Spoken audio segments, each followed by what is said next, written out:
Greetings, my dear viewer. You're on the channel The Price of Cheating. The channel is for those who appreciate traditional family values and condemn adultery. So be sure to subscribe to the channel. Let's get started. This is my story. Take it as you will. I sensed trouble as soon as they walked into the bar. Not the kind that ends in a brawl, but the kind that brings unwelcome news. Until a few months back, I thought of these people as friends. When things went sideways, I hoped they'd just stay quiet. Those I discovered had known about her affair were instantly cut off. I made it clear that we were done. Some tried to argue, saying they hadn't wanted to choose sides, or that she still loved me, hoping I'd move past it. I wasn't interested. It took several encounters and heated words for them to realize I was serious. Now, if any of them approach me, I turn away. The handful of friends I still keep understand the situation and don't bring her up. If they slip and mention her, I excuse myself and walk out. 6 months have passed. The paperwork is finalized, testimonies given, and my offer to split everything down the middle was more than fair. She fought it tooth and nail. We tried mediation, but neither of us would budge. Most of the mediator's conversations were with her, trying to convince her that she was getting a generous deal. Then she proposed counseling. I refused, telling the judge it was a waste of time and money because I would never reconcile. The judge listened as Becky turned emotional, even threatening me with jail time. I shrugged. Just let me know when to go. Are you certain this marriage can't be saved? The judge asked. Yes, completely. I told them I'd never live with her or attempt a relationship again. We don't have kids and we share few friends now. My business partner and his wife were complicit in hiding her affair, so they're out of my life too. Ending my marriage feels like just another part of moving on. Maybe I was a bit harsh, but she kept testing my resolve. I spent 3 weekends in jail before she abandoned the idea of counseling. The women in our social circle had their mission, evident in the look in their eyes. The men looked uneasy, and I knew they hadn't come to this bar by accident. It was 25 miles out, in a neighboring town.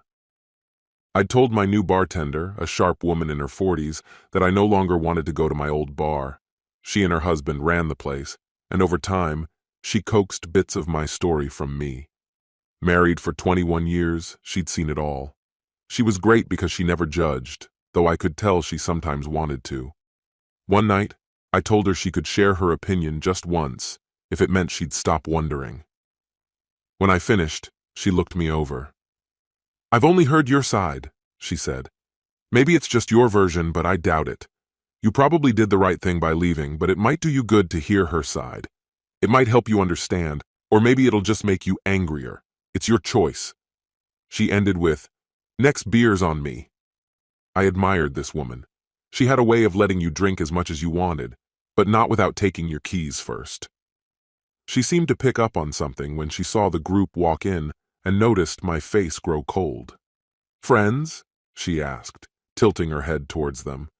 "I don't know," I replied, feeling the weight of it all. "Guess I'm about to find out." She shot me a warning look. "Don't go doing anything reckless. Just give me a signal if you want them gone, and I'll clear them out for you." 10 minutes crawled by in silence before anyone spoke. Todd finally walked over, standing beside me. "Hey, Jace, how are you holding up?" he asked. "I'm fine. Family's fine. Everyone's fine." I kept my voice flat, giving nothing away. "What's this about, Todd? What do you need?" My unbothered tone seemed to throw him off a bit. He nodded at his 2 buddies standing by the door. "Look, none of us want to be here, all right? But Becky's been in tears about how you're being mean over something she says she's genuinely sorry for. You won't let it go, and she's miserable. You remember what it's like being married.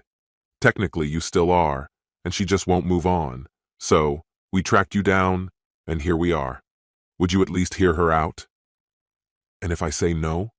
If I tell her to leave me in peace?" I asked, unflinching. He sighed. "It'd probably crush her, and she'd just keep coming after you anyway. Just do this, Jace." I let the silence stretch a bit longer. "All right, I'll talk. But remember what I told Jeff, Angela, Bob, and Gloria? That still stands. We do this and it's over.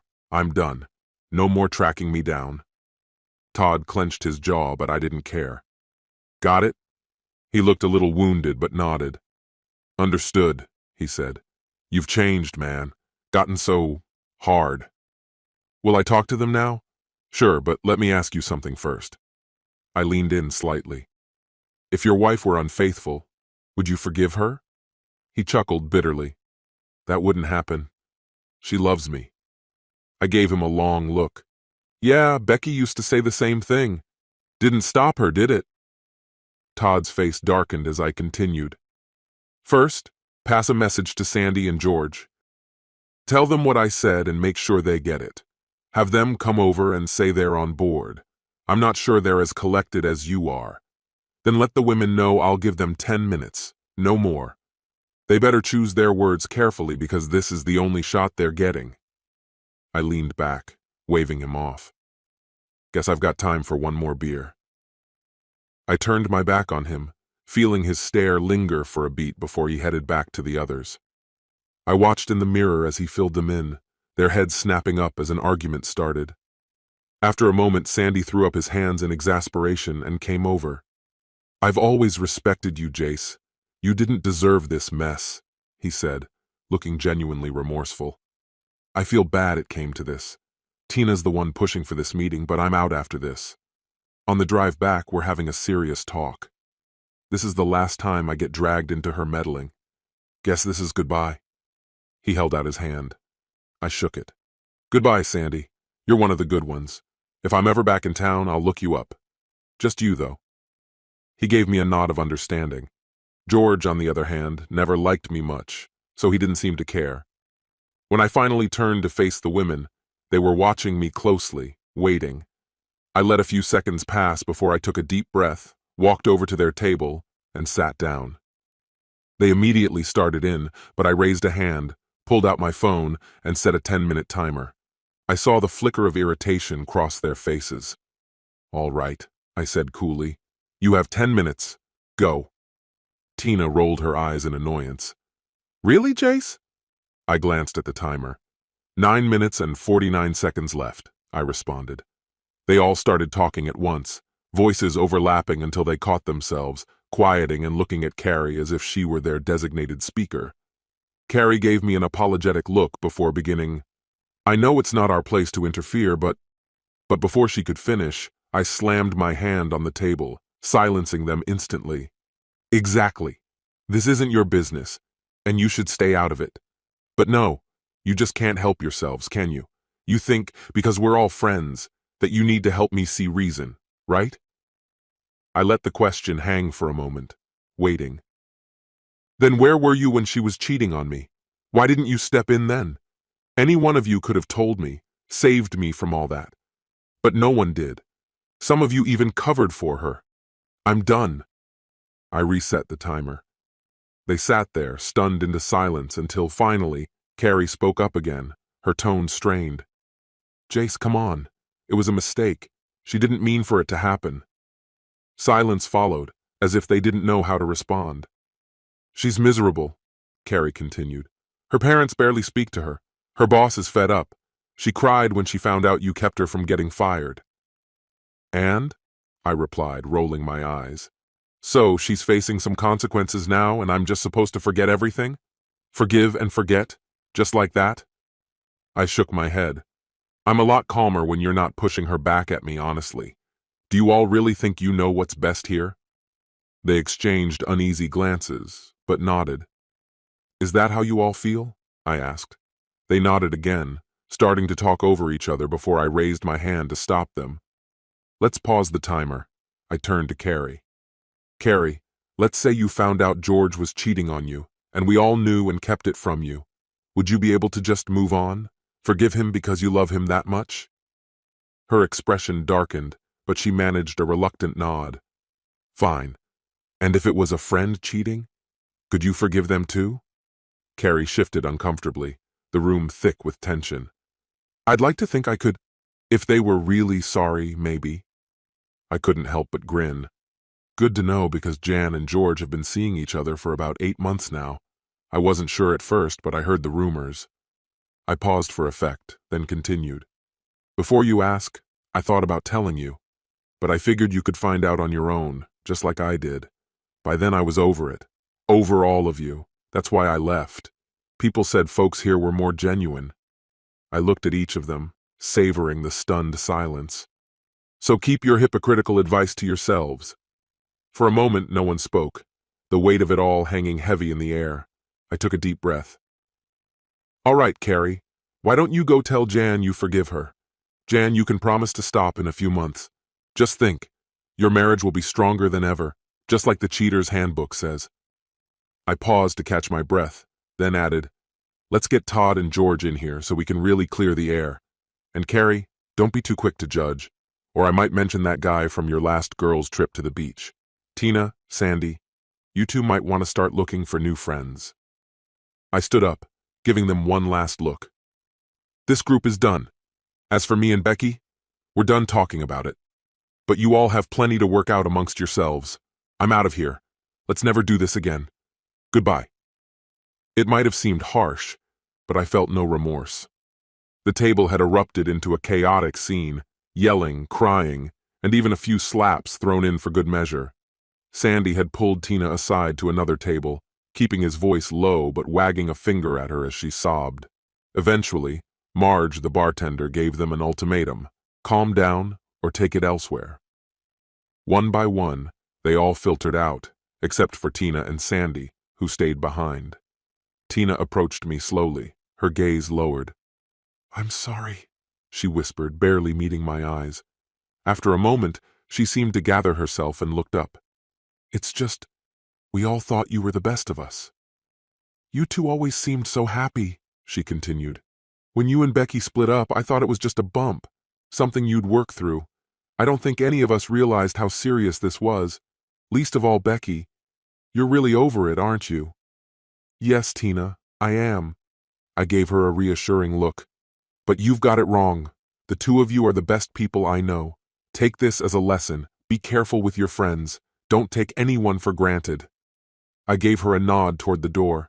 Go home, take care of each other, and if nothing else, remember what happened here and what betrayal can do.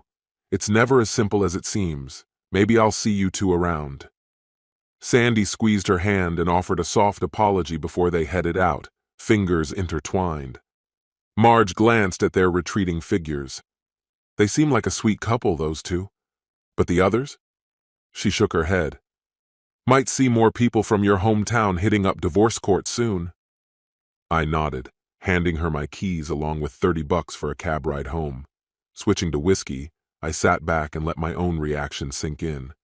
It surprised me as much as it had shocked them.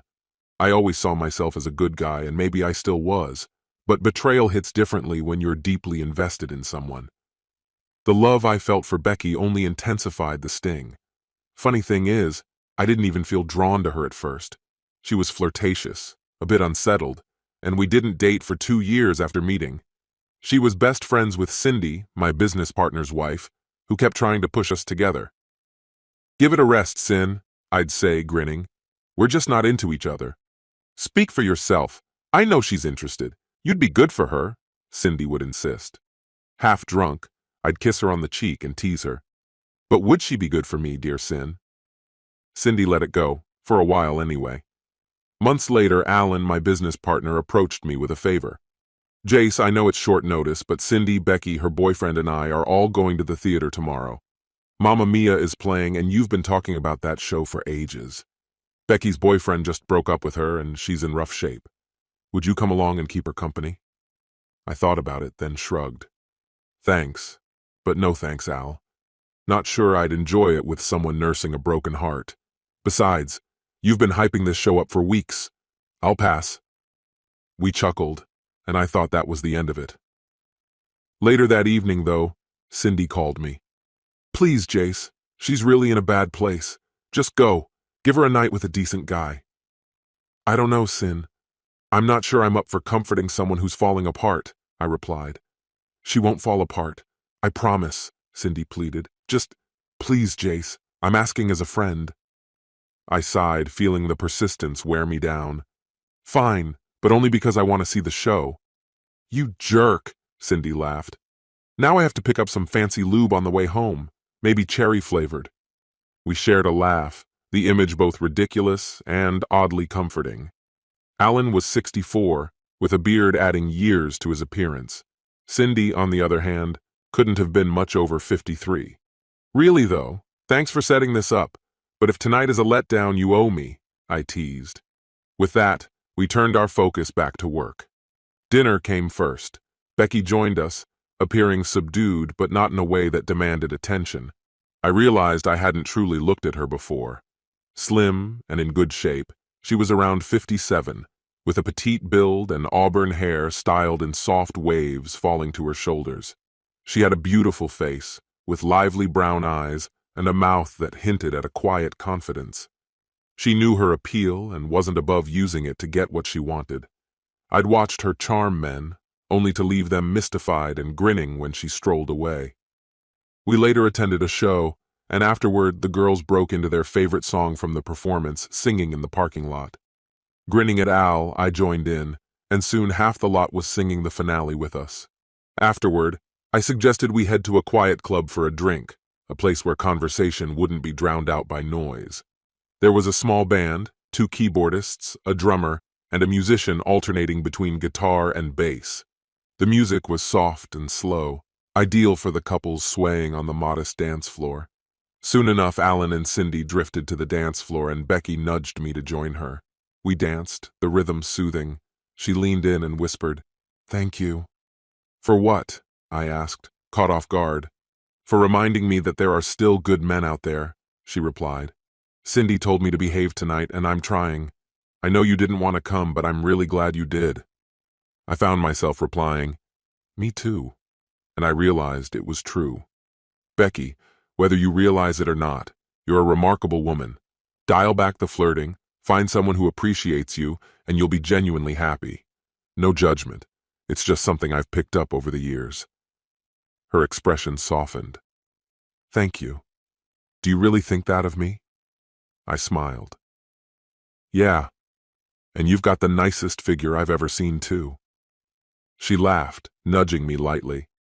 "Have you noticed you're always a step or two behind me?" We both chuckled as the song ended, drifting back to the table with relaxed smiles. Cindy looked at us with a curious grin. "What were you two discussing?" "How Jay thinks I'm a good woman, most of the time anyway, and apparently I have a nice figure," Becky replied with a smirk. Alan nearly choked on his drink, while Cindy burst into laughter. Alan glanced at me, raising an eyebrow. "What? Oh, come on, don't tell me you haven't noticed." Cindy shot him a curious look. "And what about me?" Alan hesitated, stumbling over his words until I jumped in to rescue him. "Cindy, you do have a great figure, but Becky's got you beat on the backside." Alan glanced at Cindy, stifling a laugh. "But listen, Cindy, you've got the most amazing chest," I continued, which earned me a pair of incredulous stares from the women and a roar of laughter from Alan. "Jace, stop before you dig yourself in any deeper," he warned, chuckling. With a smooth recovery, Alan pulled Cindy close. "Honey, yes, your backside is lovely, and your chest is beyond compare. But you're the one I love, and that's all that matters." I marveled at Alan's knack for talking his way out of anything, watching as Becky laughed, turned around, and playfully shook her hips at him. I wished I had a camera to capture that moment. Not to be outdone, Cindy pulled me into an affectionate hug, nearly smothering me in laughter. We all laughed until we had tears in our eyes, then ordered another round of drinks and danced 3 more times. During the final song, Becky danced close, leaving me pleasantly unsettled by her nearness. As the song wrapped up, she leaned back with a smile. "You're a good guy, Jace, but don't forget, you're still a guy." She gave me a warm kiss, asking me to promise I'd call her soon. 2 weeks passed, and I hadn't called. That Saturday, Cindy rang me up, her voice sharp with irritation. "Jerk," she snapped. She'd called me that before. I like to think she meant it playfully. But now she was frustrated. She just convinced her friend there were decent guys left, and then I ghosted her. She was hurt. Cindy finished her scolding, and I stayed calm. "Cindy," I replied evenly, "what's Alan been up to for the last 2 weeks?" "You know what he's been doing," she said, exasperated. "He's been working those insane hours with you to finish the Jameson project." Exactly, I said, keeping my tone gentle. And what have I been doing? Running Alan into the ground because you both practically live at the office, she grumbled. Then it clicked. Oh, right. Oh, a pause. I'm sorry, Jace, she admitted. I should have thought of that. I'll let her know you'll call soon, if she's still interested. Tell her I'll call Thursday. I will. I promise. I hung up, thinking over what I'd said. It felt like one of those rare moments when you realize a simple truth. Look, Cindy, I'd told her. She's your friend. Of course, you want to protect her and make her happy. I get it. Then, I hung up as she continued to apologize. Thursday came and I finally called. She sounded thrilled, and we planned a date. She wanted to see a movie, then head back to our favorite club. I suggested we add dinner to the mix. We had a wonderful evening. The movie was a letdown, a sappy tearjerker, but dinner and dancing more than made up for it. By the time we left, she was holding onto my arm with a smile. When we got to her door, I surprised her by not coming inside.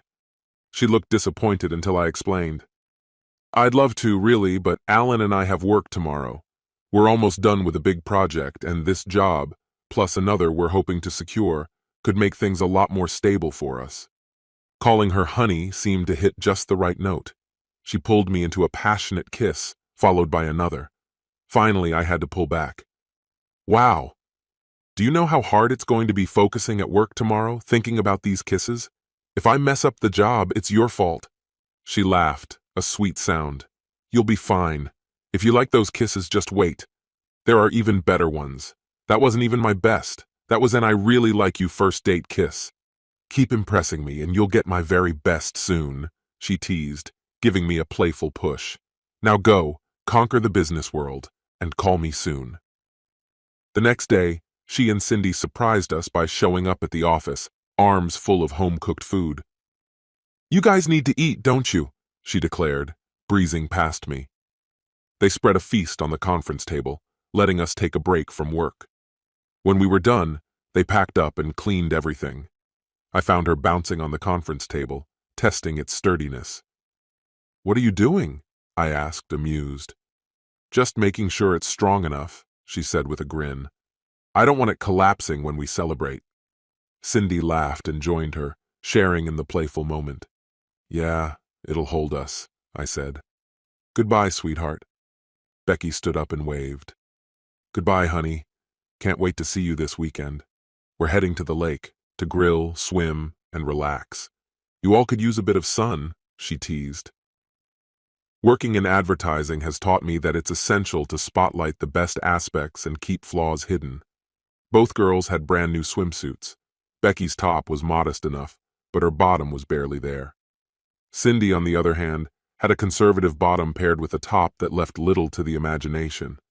It's honestly a mystery that we didn't get kicked out of the state park. Perhaps having the lifeguards and park manager be men worked in our favor. Alan and I almost charred the stakes because we couldn't stop staring at them. Finally, the girls laughed and slipped on light cover-ups. We ate, splashed around in the water, and even joined a volleyball game against a group of 4 guys. Whenever they began to pull ahead, Becky would casually bend down for the ball, or Cindy would jump just a little too energetically. Despite our skill level, we won the game, thanks in part to their distractions. As dusk approached, they led us back into the water, pressing close. Their nearly bare skin against ours was electrifying.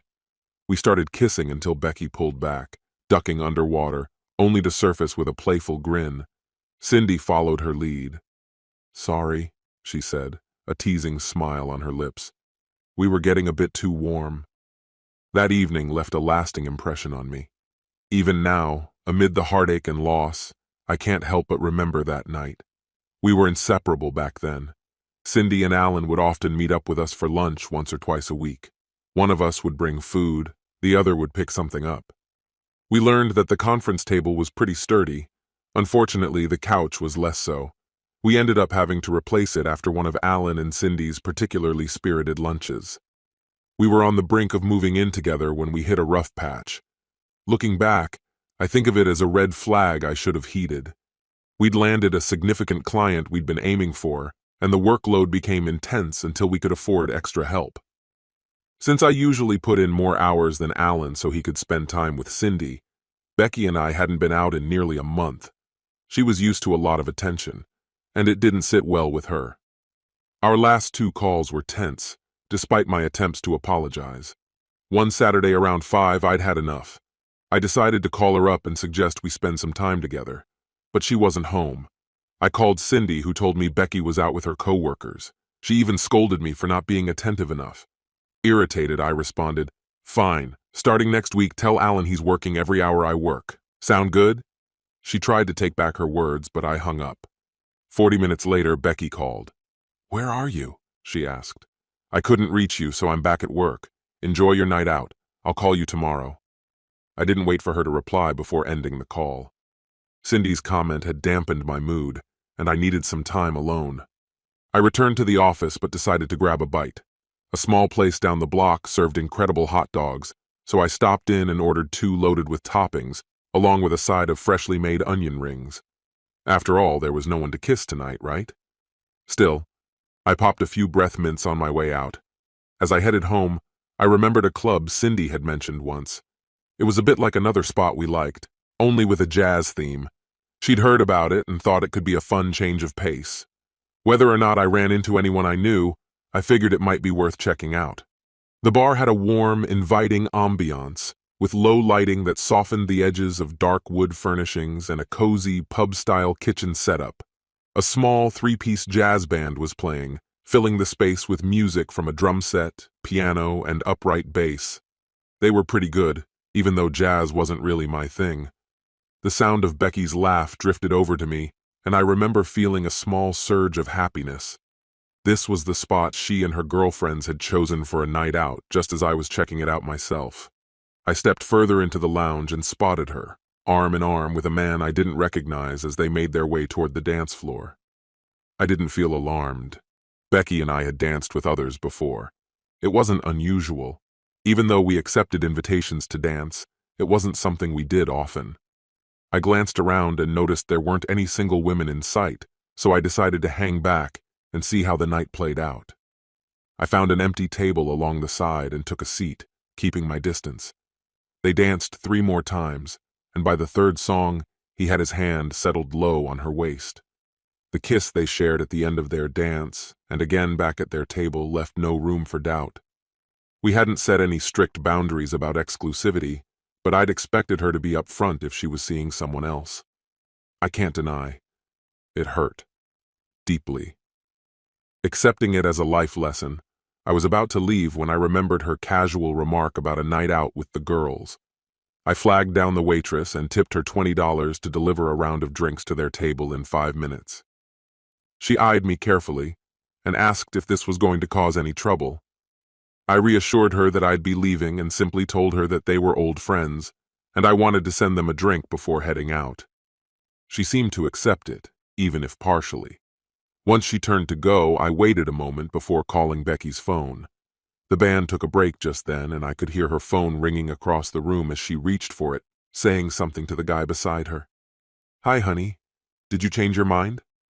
Her voice was light, affectionate. It sounded almost genuine. "No, just tired," I replied. "Heading to bed soon. Say hi to the girls for me." "Where are you?" she asked, her voice a bit uncertain. "It sounds so quiet there." "Oh, the band's on break, and the girls are in the bathroom," she responded smoothly. "I'm just keeping an eye on the drinks." Right then, the waitress arrived with their drinks, and both of them glanced in my direction. I stepped out from the shadows, offering a cool nod. "The hat looks good on you," I said, deadpan. "Maybe remind your friend to be careful in the restroom dressed like that. People might get ideas." Her mouth opened and closed a few times, at a loss for words, as I turned and left the bar. I crossed the street and waited in the dimness of a nearby parking lot. After a few minutes, Becky came out, glancing around frantically. Her date followed close behind, muttering something to her, but she shook him off, looking distracted. My phone started buzzing, but I switched it off. I had no interest in whatever explanations she might offer. I watched from the shadows as she stood there, her date trying to convince her to come back inside. She kept refusing, and eventually he gave up and headed back alone. I wondered what she was still standing there for. About 15 minutes later, Cindy pulled up in her SUV. Without waiting for her to notice me, I drove off, taking an alternate route to avoid any confrontations. I stopped at a motel, paid cash, and let myself sink into a deep, uninterrupted sleep for the next 10 hours. When I returned home the following day, the house was empty. I took a long shower, changed clothes, and left again, not in the mood to linger. I stopped by the office, but seeing Alan and Cindy there gave me the feeling Becky might not be far. I turned around and drove straight to the mountains, 4 hours away, where I called and left a message at their house. I explained that I needed a break and wouldn't be back until Tuesday. The mountain air was refreshing, and I spent the next few days enjoying the sunlight and solitude.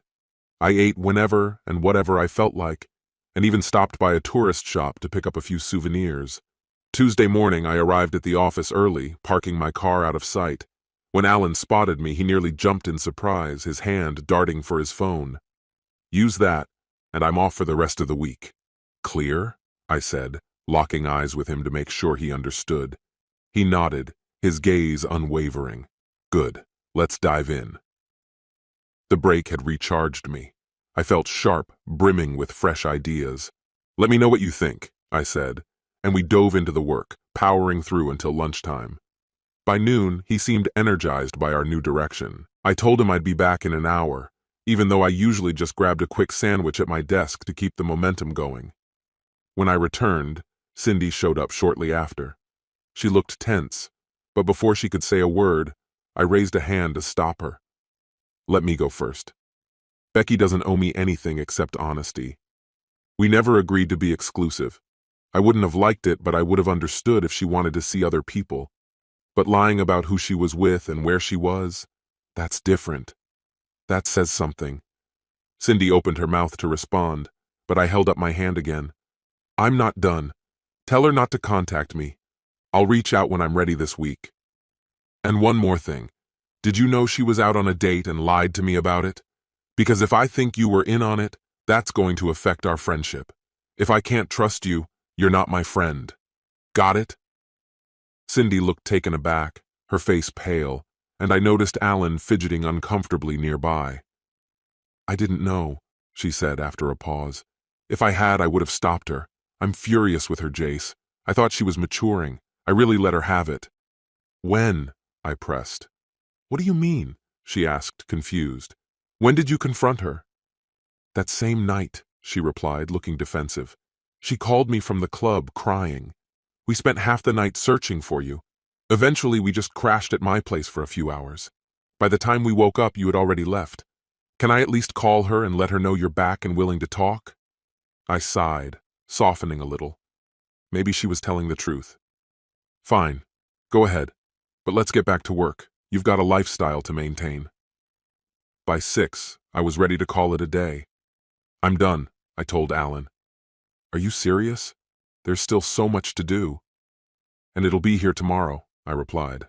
"I'm not overworking myself anymore." He looked shocked as I walked out. The next morning, I placed an ad for an associate. Alan wasn't thrilled. It would mean a cut in profits. "Fine," I said. "I'll pull the ad, but then we work hourly instead of salaried."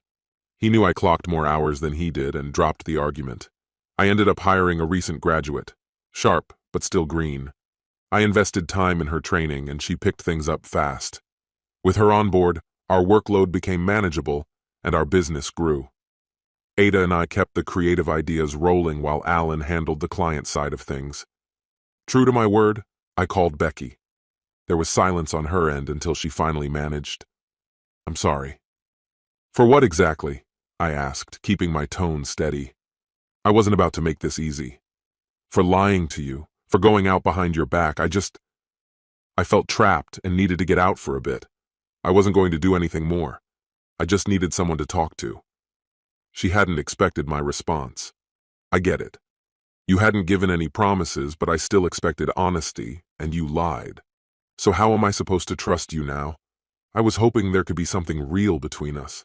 I thought maybe you wanted that too." "Oh, right. A leopard never changes its spots." She bristled at my words. "Damn you. You've always thought I'd fall short, haven't you? Well, guess you're pretty pleased with yourself now, saying I told you so. For the first time, I'd started falling in love. It was new, terrifying, and lonely all at once, something I'd never felt before. I messed it all up. I'm sorry, I murmured, my voice barely above a whisper. She sighed. I'm sorry too. I was already in love with you, she admitted, and there was a note of pleading in her tone asking me to stay. But I ended the call. For 2 long weeks, we didn't speak. When we finally did, I wasn't ready for how she'd respond. Do you want to go to a club on Saturday? She asked, sounding frustrated. Maybe grab dinner at that new Indian place first? Forgiveness granted, but with a hint of judgment. So, has my punishment ended? I replied, then gently hung up again. I was done with this. Not long after, Cindy called me. What did you say to her? I asked. I asked her out, she said, her voice flat. There was a long silence. I wondered if Cindy had hung up, then finally asked, And? What did she say? She didn't say yes, Cindy replied. And that's what matters. Good night, Jace. 2 days later, she called again. I'm with Becky right now, Cindy said. If I hand her the phone, will you talk to her? Yeah, but only if she talks and doesn't start yelling. Tell her she needs to be calm. If we're going to talk, I need her to know that it's getting easier for me to just let things go. Cindy relayed my words, and I heard their hushed conversation before Becky came on the line. Jace, she said, her voice softened. Hi, Becky. I'm really sorry for everything, she said. I'd like to start over if you'd let me. Just see me as someone new, okay? Alan's hosting a barbecue on Sunday. Would you come? She asked. For visiting or for cooking? I teased. She chuckled. Well, Alan would char anything he puts on the grill, so both, if you don't mind. Make your famous potato salad and it's a date. All right, I will. Thank you, Jace. It took us 5 months to rebuild what we'd lost. I dated other people in that time, which made her furious, but I was honest. Whenever I couldn't see her and told her the reason, she held back her anger. Eventually, we decided to give it another try, but this time we set clear boundaries. If we're doing this, I told her seriously, it's going to be just us, no one else. Do you get that? Even if you're out with friends, if I find out you didn't tell me, we're done. There won't be second chances, I warned her. I won't be keeping tabs on you. You're on your own, and if anything goes wrong, it's your responsibility. She agreed so quickly it made me wary. Take some time to think about this, Beck, I insisted. I'm talking about the long term here. I don't want your answer right away. I paused, then added, Also, I'll need to get tested before we go any further. I don't want to bring any risks into this. The first time it really hit her that I'd been with others before, I saw her eyes well up, though she held back her tears. All right, honey, she said.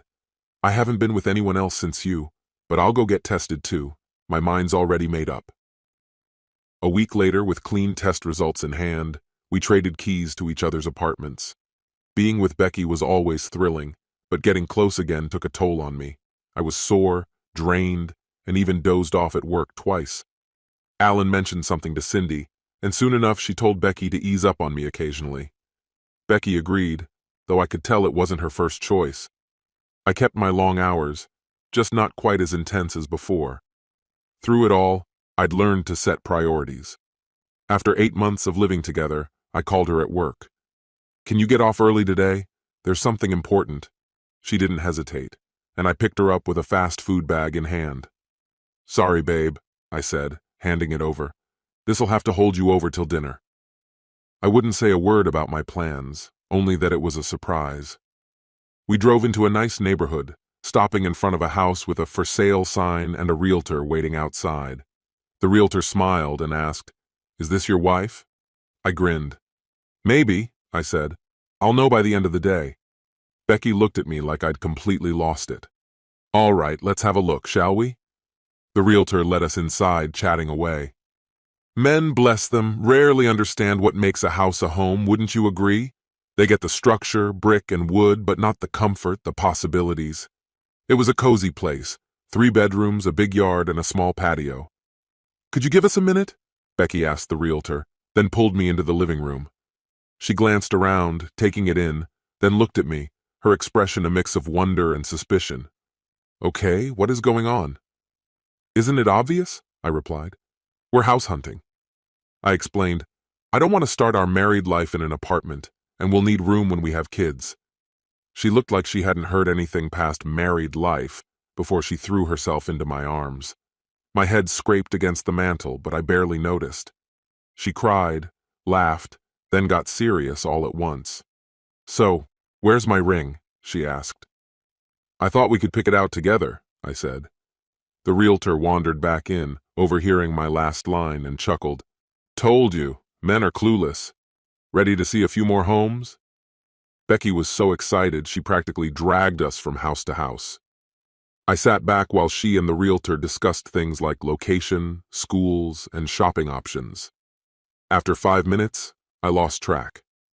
We toured 4 more houses before circling back to the first one. Standing in the living room, Becky looked at the mantel, smiled, and said, This is it. In just a week, the paperwork was done. Business was booming. We'd hired another worker, and Alan was training a new salesperson. With a large down payment, we moved in within the month, leaving all our old furniture behind. Becky chose everything new, except for the patio and garage where I put my foot down. These are mine, I declared. She laughed and agreed. I ended up installing an outdoor kitchen and living area with a clay oven. I loved it, and it became our favorite place to cook, even through winter. Cindy, a little envious, soon moved with her partner a block away, and we shared commutes to work. The path between our homes was well worn from all the back and forth. 3 good years passed. Cindy and her partner, unable to have children, decided to adopt. The process was long and challenging, but they stayed patient and determined. They finally adopted twin girls, 18 months old, and threw a modest celebration. The gathering quickly turned emotional as we realized the reality of chasing after 2 lively toddlers. Say goodbye to peaceful days, I teased Alan. But he shook his head, his eyes welling up. No, they're not gone, he replied. They're just beginning. Becky and I walked home in silence until we reached our driveway. When? I asked her. In 4 months, she answered. I don't want to be pregnant through the summer heat. The neighbors must have thought we were crazy. There we were, kneeling in our driveway, embracing each other with tears streaming down our faces. Then, as if on cue, the economy took a downturn. Just 6 months later, Becky's company shut down abruptly, leaving her without a job or any severance. She was devastated, understandably. Don't worry, honey. A lot of companies are struggling, even some of our biggest competitors. We're actually getting new clients from their former business, so I might need to work a bit more, but we'll manage. And you're great at what you do. Someone will recognize that soon. I tried to reassure her, but the economic climate only worsened, and her job search went nowhere. Hiring managers favored fresh graduates who would accept lower wages, regardless of their lack of experience. Becky was anxious and disheartened, but she found a new routine by joining a nearby gym with Cindy. They'd push the kids in strollers and work out together, which helped her cope for a few months. She grew stronger and even started volunteering for large causes, hoping to network and maybe land a new position. I wasn't thrilled about it, as she often had to travel for charity events on weekends, but I kept quiet. I could see it was good for her. One Friday night, she returned home at 2 a.m. and gently woke me, glowing with excitement. I got a job! I'm the new assistant event coordinator for the Sloan Group. Tonight was my trial and they loved me. They handle 4 major charities. It's not the same pay as my last position, but it's close. I hugged her tightly, sharing her joy. Nearly a year passed, and still we weren't expecting. We consulted our doctor, who looked over our test results. You're both healthy, he said. There's no medical reason you shouldn't conceive soon. But stress affects fertility. It's common among animals in tough conditions, like when food is scarce or predators are nearby. Just keep trying. It'll happen. But it didn't. The very next day, Becky approached me over lunch, looking uneasy. I need to ask you something, she began. Of course, what is it? I asked, sensing her hesitation. Could I go back on birth control for just 1 more year? I'd like to get settled into my job and make sure I don't risk losing it over a pregnancy. Just one more year, I promise. Honestly, I felt a little relieved. The economy was still rough, and I didn't see it improving anytime soon, so I agreed. We both found ourselves working even harder, as companies everywhere tightened their belts. If we turned down a job because of the pay, there was always another agency willing to do it for less. Becky's job often required her to attend events and oversee operations, and I joined her whenever possible. But as time went on, she went alone more often, reassuring me it was all part of her work. As her husband and a business owner, I was expected to support some of the charities she was involved with, so we chose 2 causes we cared about and committed to them. We even sent a representative from our company to attend their events. Alan and Cindy helped out on occasion, though Alan's own workload eventually kept him from joining. As the economy showed signs of recovery, our lives began to feel more stable. Becky had settled into her job for over a year now, even landing a modest promotion and a raise. With these changes, we started discussing the possibility of starting a family again. Meanwhile, I managed to persuade Ada and her husband to represent our company at a few industry events. This arrangement kept our brand visible, allowing Alan and me to focus on other pressing tasks. Ada was thriving in her role, so much so that even rival companies had begun reaching out to her with job offers. I told her not to feel guilty if a particularly good offer came along. She'd earned it. But she reassured me she hadn't received anything too enticing. Yet, I teased. Despite her success, Ada seemed distant lately, rarely engaging with me outside of what was strictly necessary. I wondered if a lucrative job offer had finally come her way, prompting her change in demeanor. I called her into my office to address it directly. "You haven't been yourself, Ada," I began. "If I've noticed, others surely have too. Is something on your mind?" Ada, usually confident and cheerful, appeared tense. She avoided eye contact, nervously adjusting her dress. "I've been thinking about this for a while," she said quietly. "My husband insisted I should talk to you, so here it is. Please don't be upset." My initial assumption was that she was planning to resign.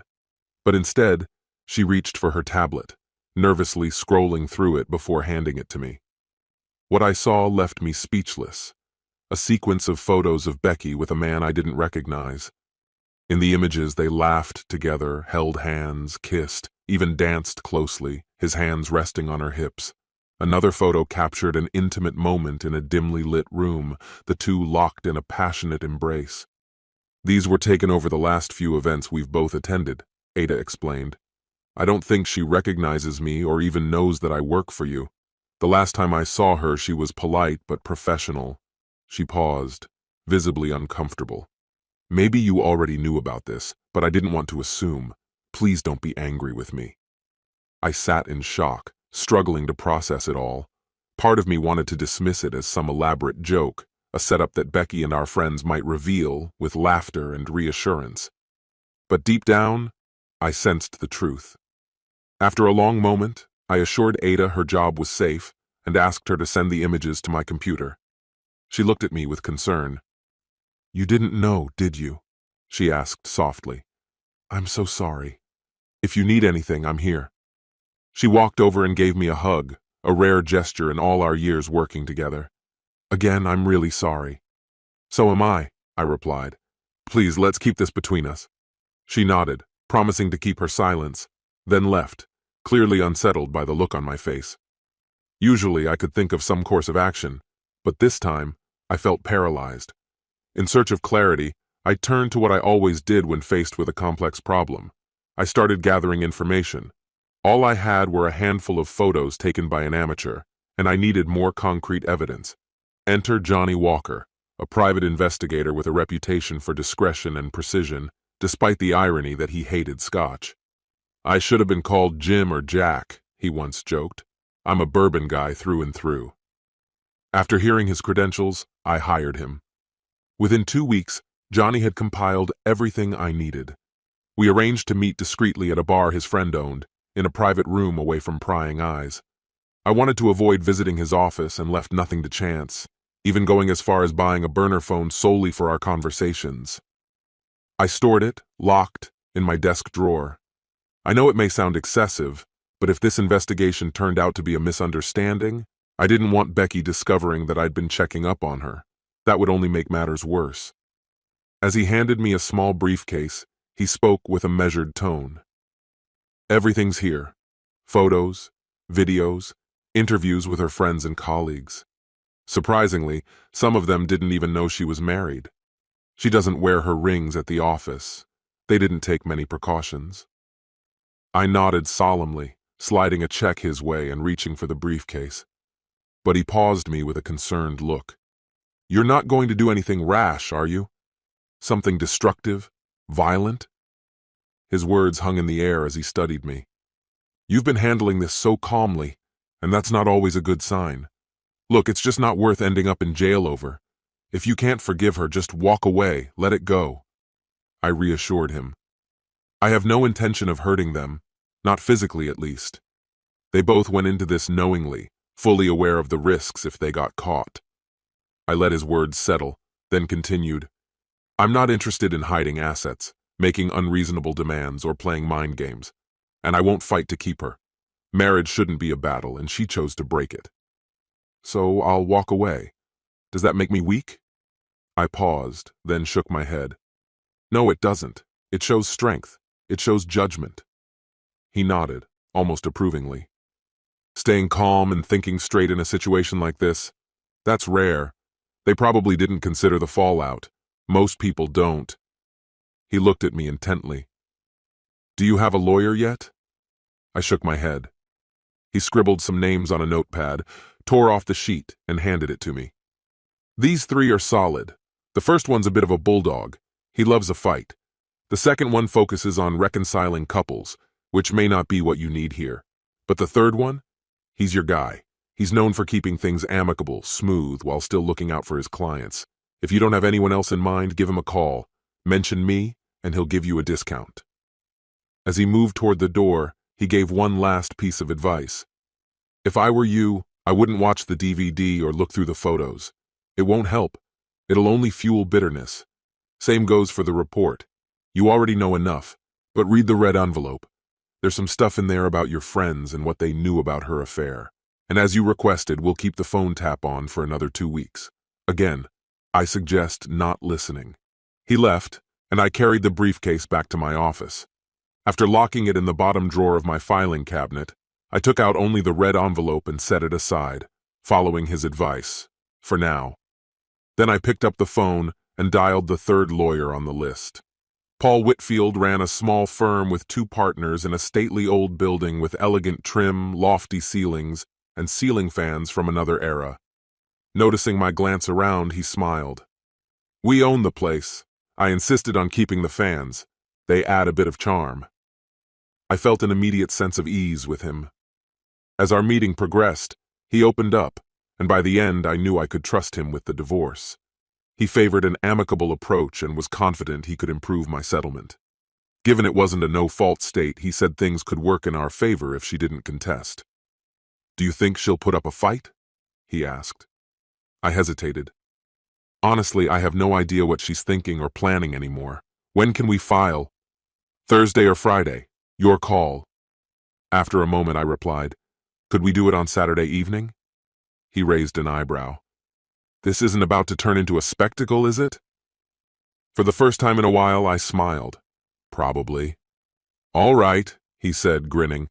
Let's hold off until Monday and serve her then. By 7, she should be home. Not in her office, of course. I thought it best to let her keep a shred of dignity. After all, if she lost her job, wouldn't that mean I'd have to support her? The investigator smiled, giving my hand a quick shake before turning solemn again. If anything else comes to mind, or you have further questions, just give me a call. Thanks for your business, even if it's an unfortunate situation. Let me know if you want me to notify you before she served the papers. I took care of the logistics. I found a cozy 2-bedroom house in a nearby town, opting for a house rather than an apartment. It would mean a 35-minute commute, but it was quiet, and I doubted she'd track me down there. I opened the red folder. Reading the contents made my blood boil. So many people I knew had either known about or actively concealed her affair. They'd face their own reckoning soon, especially 4 of them. For now, though, I kept my composure, acting normal at work and maintaining appearances at home. By Thursday, she was in an unusually flirtatious mood, hinting at a romantic weekend together. At that point, though, she was just a stranger to me. Love had long since left the picture. "You seem a little distant tonight, honey. Am I not enough for you anymore?" she asked, trying to sound playful, though I caught a tremor of fear in her tone. "You're enough, Beck," I replied calmly. "I'm just tired and stressed. Let's get some sleep." I lay there, unable to bring myself to hold her, so I rolled over and pretended to be asleep. She nestled up close, whispering, "Love you, baby." I stayed silent, feigning sleep. I think she sensed the shift, but she didn't press me. I was slipping into what my friend Paul would call the danger zone. When the night of her event came, I waited almost an hour before finally stepping in. Standing on the edge of the crowd, I watched. She and her lover held hands, sneaking quick kisses. When the band began to play, they danced together. He was smoother on his feet than I ever was, but otherwise I couldn't see the attraction. He wasn't taller, stronger, or fitter than me. To each their own, my aunt would have said. I was just about to confront them when I noticed Cindy walk up and join them. They greeted her with laughter and hugs. I wondered if her lover Alan knew Cindy was there. The crowd parted as I moved forward. Becky noticed and, catching sight of me, froze. She tried to let go of his hand, but he held on, his expression one of pure contentment. He had everything he wanted after all. "Who's this, sweetheart?" he asked, still smiling as he reached out his hand. I glared. "Her husband." His face drained of color as he took a step back. Turning to Becky, I raised an eyebrow. "Aren't you going to introduce us?" "Jace, sweetheart, it's not what it looks like," she stammered. "Don't bother. It's exactly what it looks like," I cut in coldly. "My wife, another man, or should I say the coward she's been sneaking around with. The lowlife willing to get involved with a married woman." My voice grew louder, and I paused, forcing myself to calm down. Her boyfriend seemed ready to bolt, but I called out, drawing even more attention. "Where do you think you're going?" I challenged. "You're bold enough to sneak around with her but can't face the consequences? Not much of a man, are you? Don't worry, though, she's yours now." Becky grabbed my arm, pleading for me to stop and talk with her. I pulled my arm free, looking her in the eyes. "I know, Beck," I said, voice steady and final. "I know. Don't bother explaining. Don't insult me with lies. We're finished." "Completely. Is that clear? I left something for you on the dining room table. It should spark some memories." I glanced at Cindy, who was standing nearby, visibly shaken. "And as for you, don't speak to me ever again. If we're in the same space, keep your distance or just leave." Wait. Did Alan know about this? She looked down, and her silence told me everything I needed. Then let him know we're done as business partners, too. He can either buy me out or I'll sell my half. It all unraveled from there. She called, then Alan called, then Cindy kept calling. I ignored each one, erasing the messages without listening. I kept my car locked away in the garage, staying out of sight. There was a grocery store and a bar within walking distance. I didn't care for the bar, but the store served my needs. Monday, I surprised Alan by showing up at the office. He opened his mouth to say something, but I cut him off. "I know you knew," Cindy told me. "I'll never forgive her for helping your wife hide this. And don't try to defend her. She helped by keeping it quiet. Tell your wife to stay away from the office and away from me. If she insists on coming here, then I won't be around. I'll let the business crash and leave. That goes for Becky, her boyfriend, and any of our so-called friends. Enough." I'd already called the police about filing restraining orders, but they advised me to speak with a lawyer. By 9 a.m., Becky and Cindy were pounding on my office door. I called Alan. "If you want this business to survive, get them out of here now or I'm leaving for good." I could hear the argument through the door. Becky refused to leave, and Cindy was on her side. Alan tried to reason with them. "Please, I'm asking you both. This is his workplace too, and he has every right to handle things his way. If you push, he could file for a restraining order, and that won't end well for anyone. He's seriously talking about selling his share of the business. If I can't buy it, he'll find someone who can. We can't risk that, Cindy. We're finally finding our footing. He's the brains behind this place, and I'm just the one who sells his ideas. If he leaves, it's all over for us, Cindy. Think about the kids." There was a pause, then murmurs, then silence.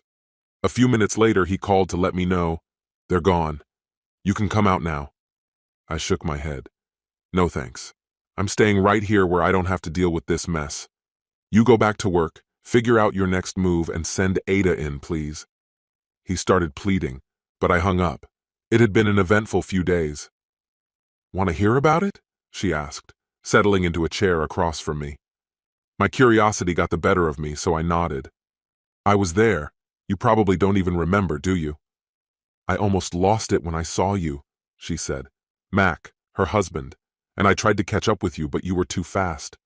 Mac said he saw the anger in your face. He said you intimidated quite a few people. After your speech and that dramatic exit, it was chaos for a while. Becky tried to follow you, but Cindy and some guy held her back. I was nearby, close enough to overhear Cindy telling Becky to let you have some time to cool off. Becky, her eyes filled with tears, was insisting that if she didn't speak with you now, she'd never get another chance.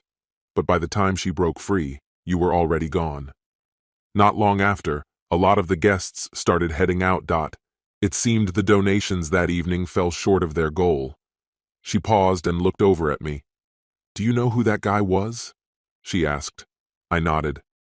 "I know his name, his age, where he lives, the car he drives, his past, and anything else a good private investigator could dig up." She shivered slightly. "You're not planning on doing anything drastic, are you?" she asked, worry flickering in her eyes. "Yes," I replied, watching her face go pale. "I'm going to completely ignore him. Every time he turns a blind corner or hears a noise behind him, he'll wonder if it's me. He'll be on edge for a while, always looking over his shoulder. Eventually, he'll realize I genuinely don't care about him, and that will sting worse than anything else." "And your wife?" she asked. "They nearly had to carry her out of there. I think it's sinking in for her how rough this is going to get." "I don't have a wife," I said, keeping a straight face. Then I gave her a small smile to lighten the mood. "But if you ever find yourself single, I'd be there like a politician on election day." She smiled, amused. "I don't usually date outside my race," she said, "but I'd make an exception for you if things were different." We stood, and she gave me a hug, a warm, genuine hug. I couldn't help but smile. She grinned back. "I'm going to stop on my way home and get something nice for tonight's dreams." We laughed, hugged once more, and then got back to work for the rest of the afternoon. When I headed out, there were 2 letters waiting on the seat of my bike. One was from Cindy, the other from Becky. I knew Alan was probably watching as I let them fall to the ground and walked away. I'd barely gone a block when I spotted a familiar SUV trailing behind me. I laughed to myself inside my helmet. Let the game begin. I was on my Yamaha Roadster, my pride and joy with a strong engine. It was 2 years old, a repossessed bike I'd picked up at a good price. Becky loved that bike, and we'd spent countless afternoons riding around, exploring together.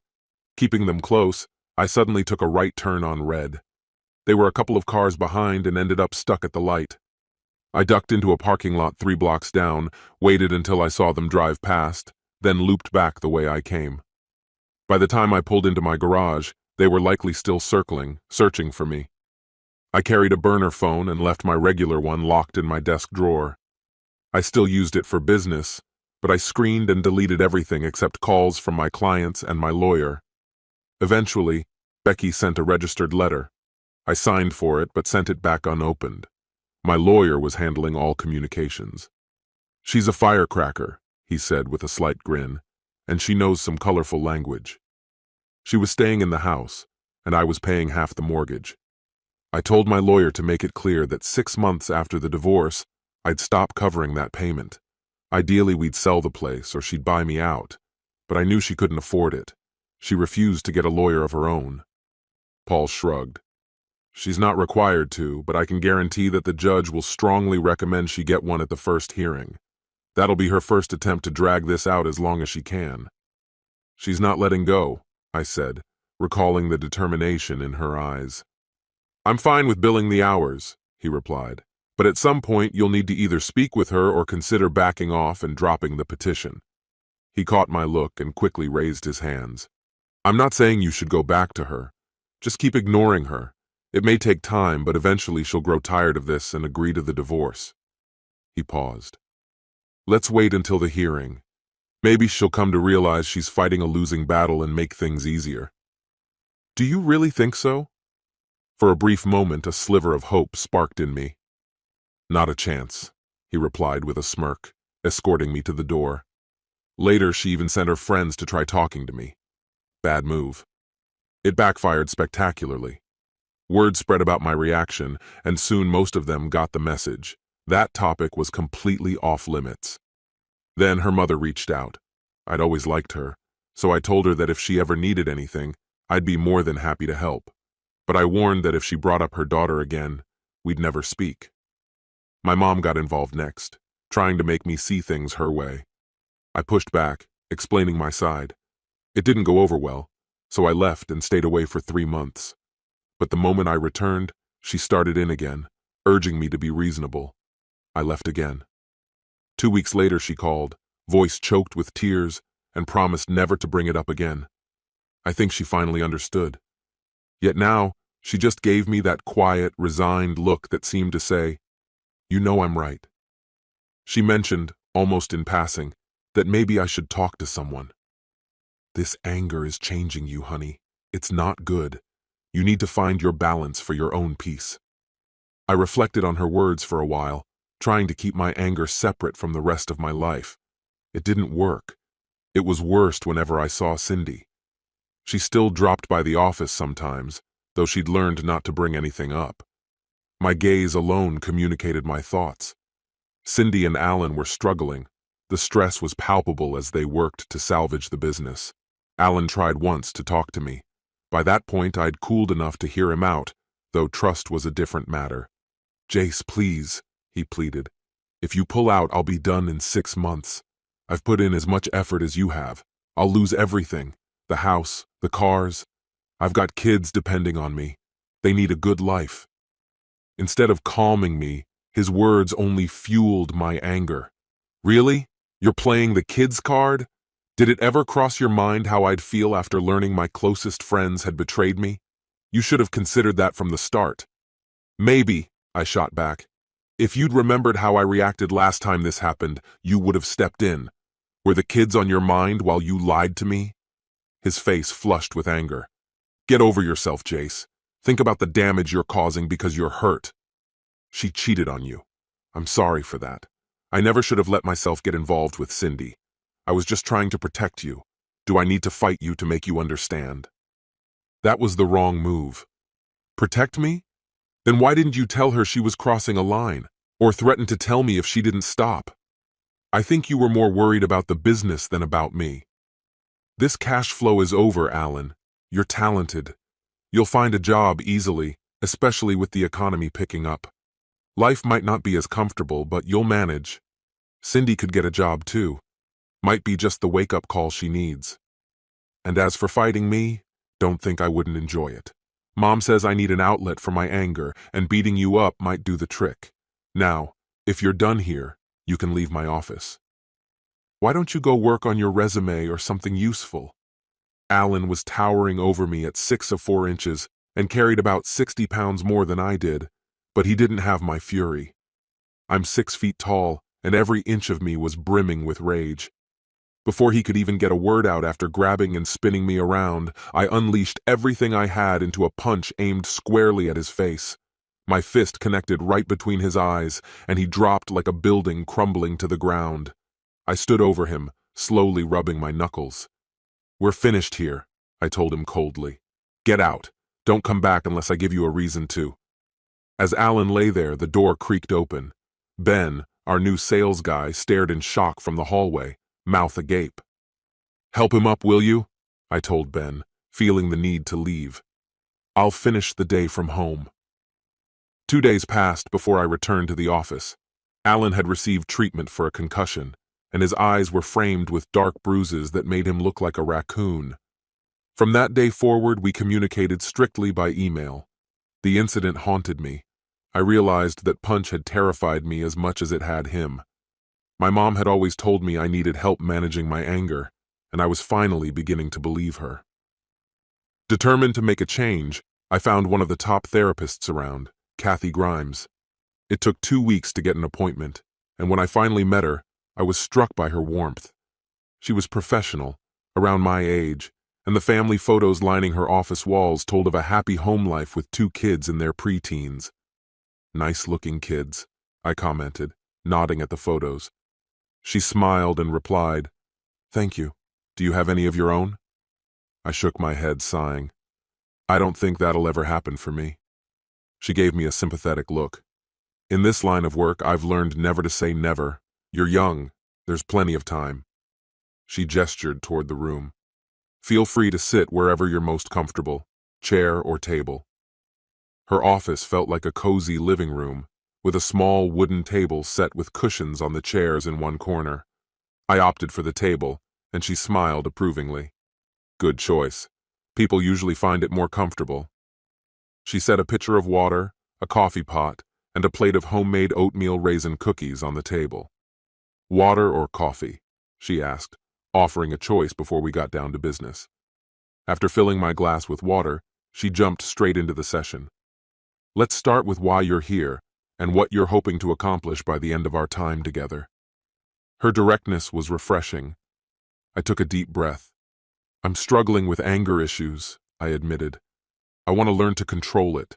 I'm tired of this constant feeling. I don't even like myself much these days." Her eyes didn't flinch as she nodded thoughtfully. "That's clear," she replied. "So here's the big question.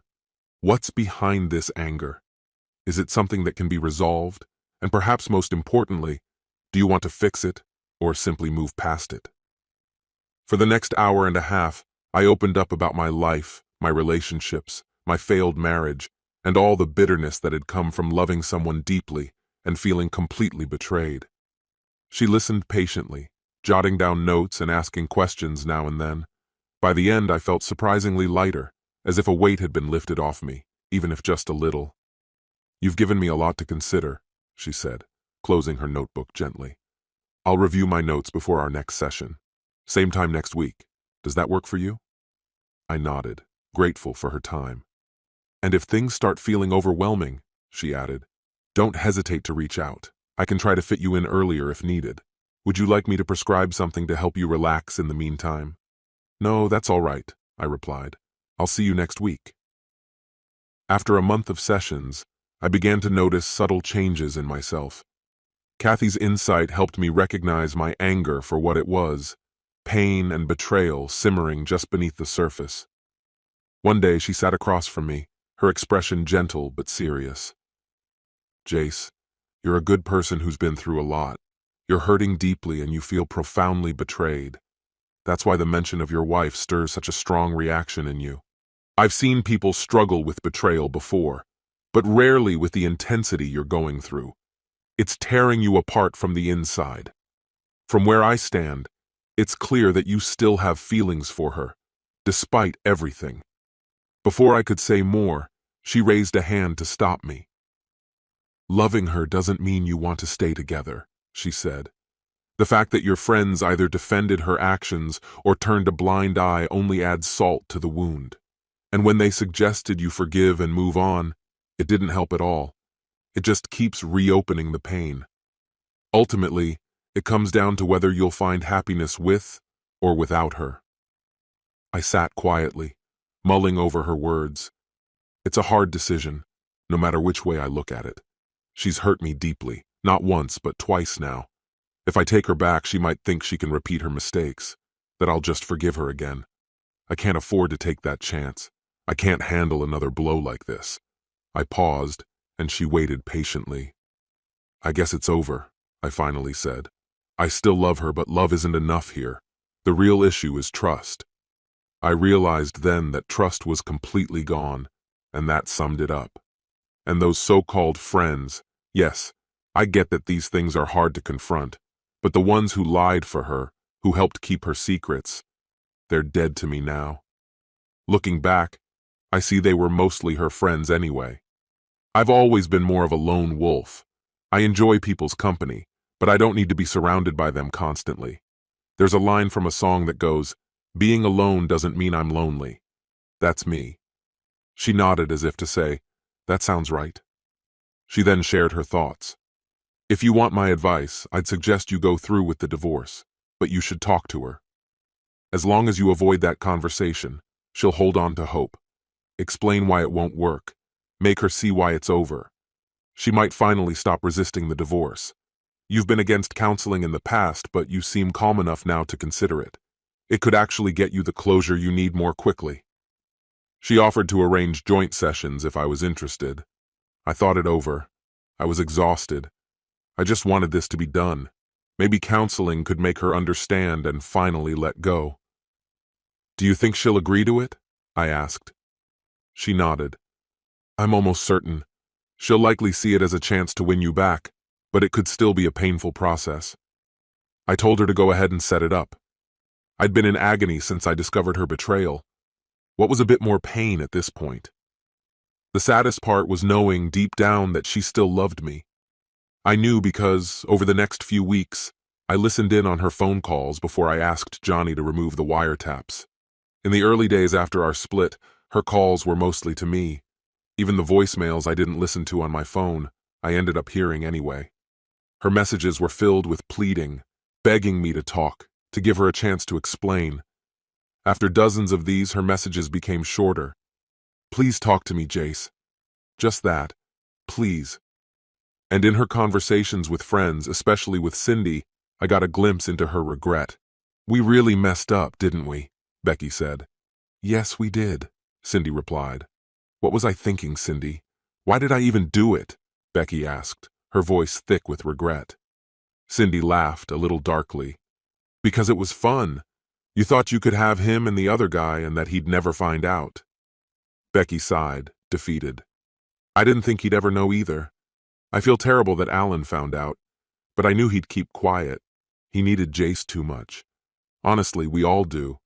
You know Jace is trying to walk away from the partnership now, right?" Cindy sounded worried. "If that's what we're like in our personal lives, what might we have been up to in business? We need to fix this, Becky." "But how?" Becky's voice cracked as she whispered, "I see a lot of pleading for forgiveness in our future." And then she began to cry softly. "There isn't enough pleading in the world to erase this mistake. He's furious.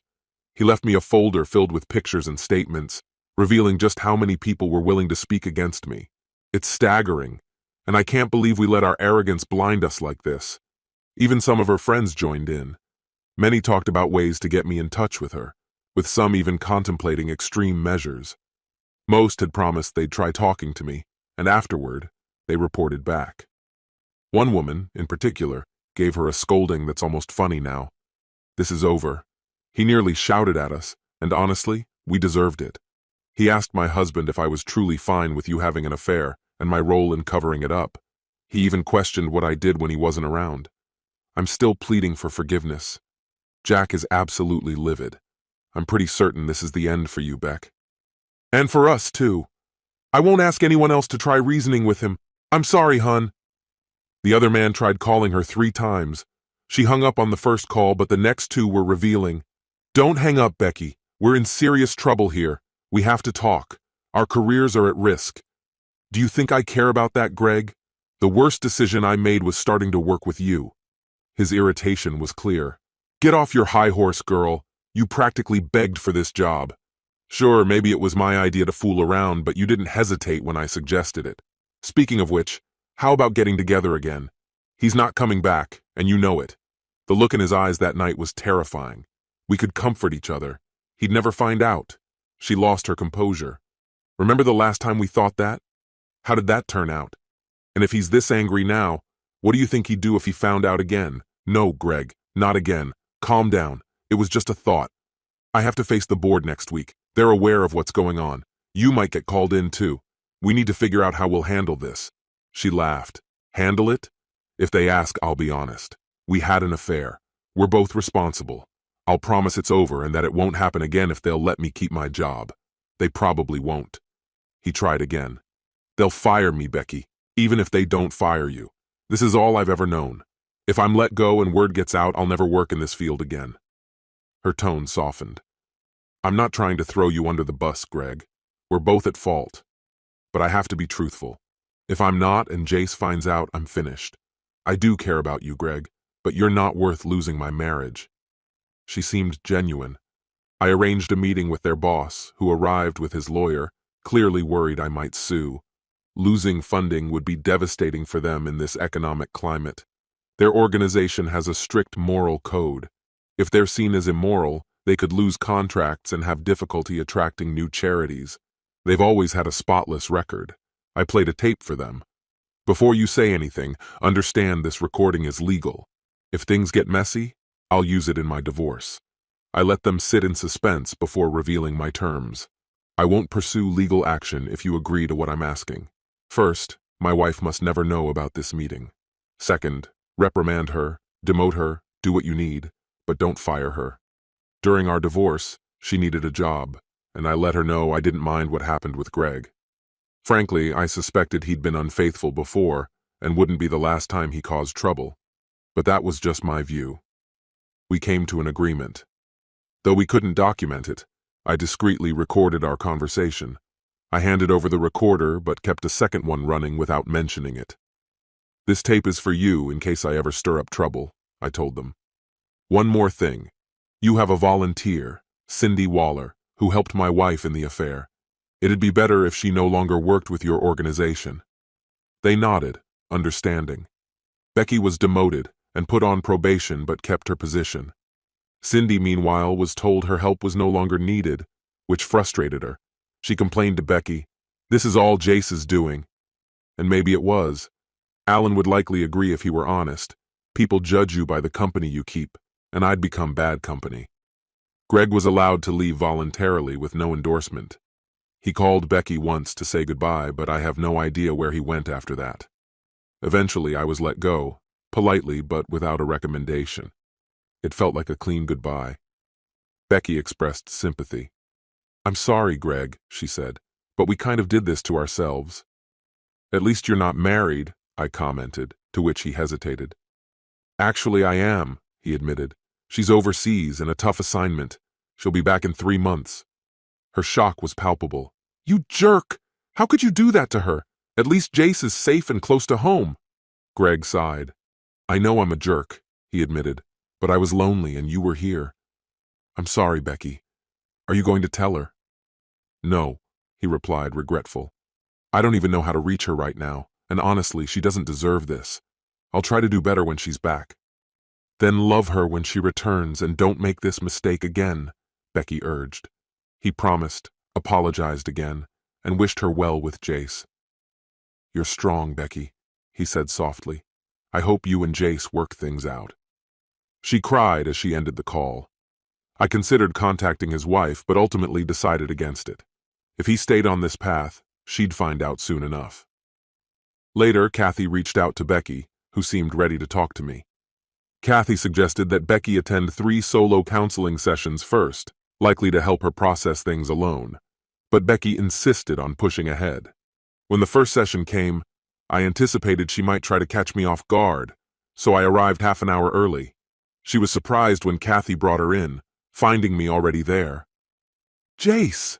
she gasped, reaching for a hug, but Kathy stepped in, holding up a hand.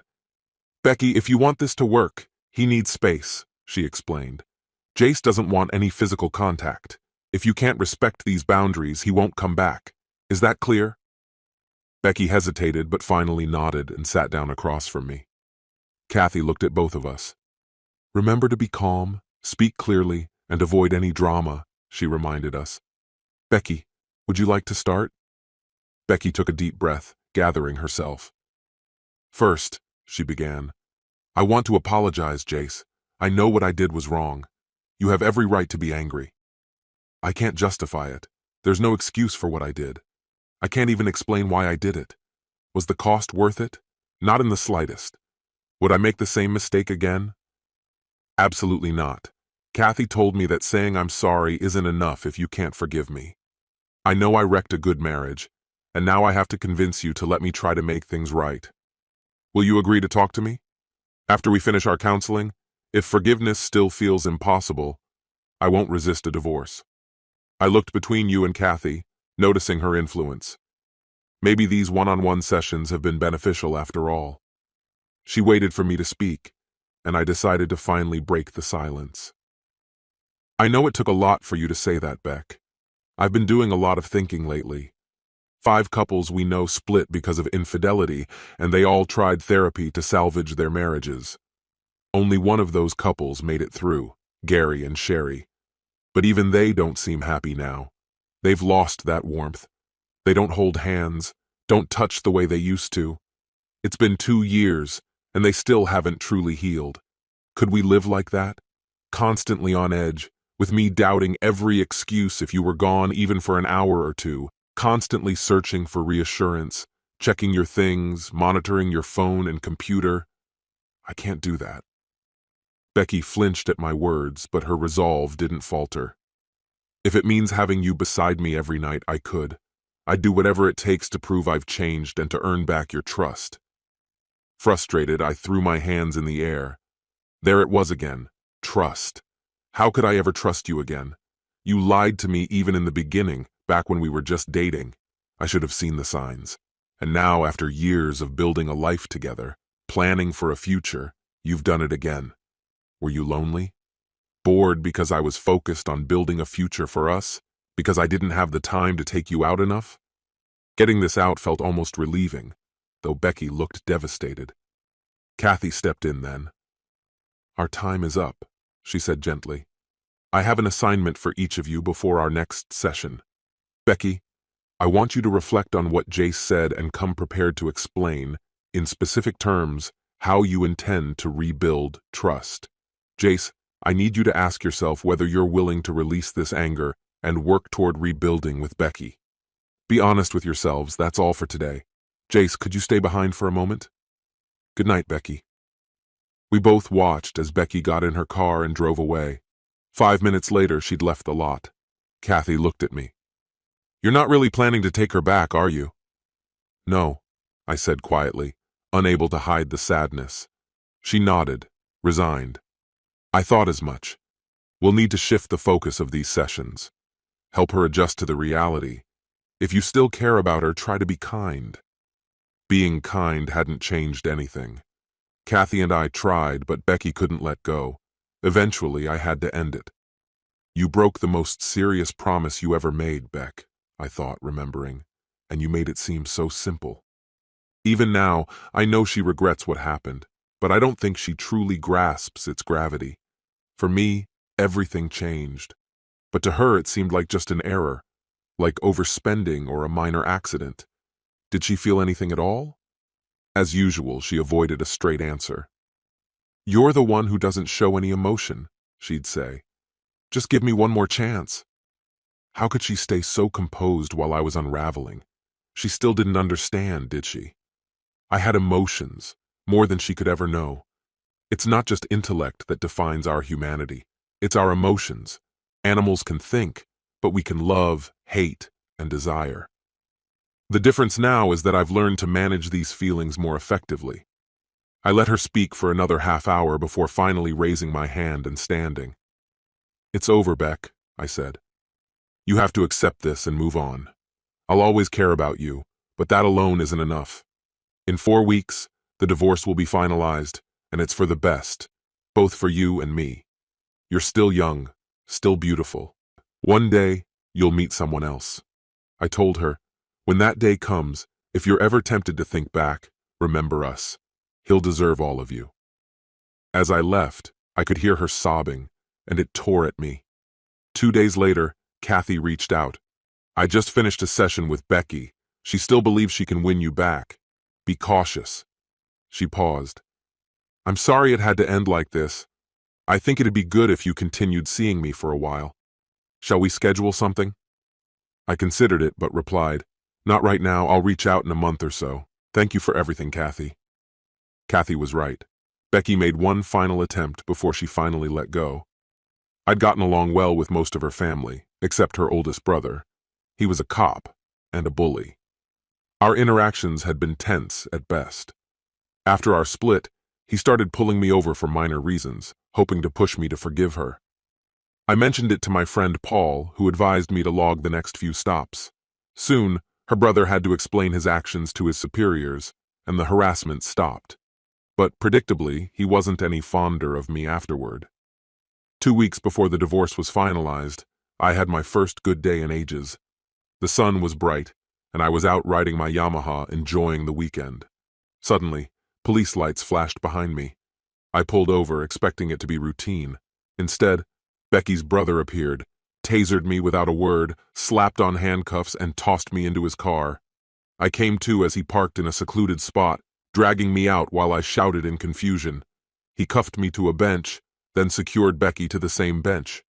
"You're going to listen now," he snapped. "I'll be back in 45 minutes. You two had better be smiling when I return."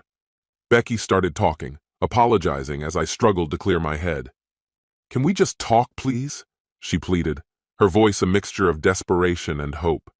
I looked at her, trying to find a trace of the woman I'd once married, but that version of her seemed long gone. "Do I have a choice?" I asked, forcing a small smile. "Just hand me my phone," I added. "I need to make a call, then I'll listen." She hesitated but finally handed it over. I dialed 911. 911, what's your emergency?" a calm voice asked. "This is J.C. Gooding," I said quietly, fighting the panic. "I'm in Armstrong Park, on the south side, close to the gazebo. I've been kidnapped and handcuffed to a bench with someone else. I repeat, I've been kidnapped." Becky's face went pale as she realized what I was doing, and she tried to grab the phone, screaming in alarm. The commotion attracted people in the park, who began approaching us. "Sir, we're dispatching a car now. Do you know who kidnapped you?" "Yes, Shift Commander Jeff Sterling. I'm handcuffed to his sister. Please hurry." Within moments, a patrol car arrived. Becky kept shouting as the officer began working on the cuffs. But just then, her brother came speeding across the park, scattering the gathering crowd. "I'll handle this, patrolman," he barked, shoving his way toward us. The patrol officer eyed me uncertainly. "If you leave me here with him, you're complicit in his crime. You could lose your job, or even end up in jail." I insisted he contact someone higher up. After a quick call, 6 police cars arrived, surrounding us in no time. In the end, no one was taken into custody, and I was returned to my motorcycle. But the real trouble started the following day. Jeff had captured everything on his dash cam, from the moment I stopped, to his use of the taser, the cuffs, and finally putting me into his vehicle. I could have filed several charges: assault, unlawful detainment, misuse of police authority. Those were just a few options.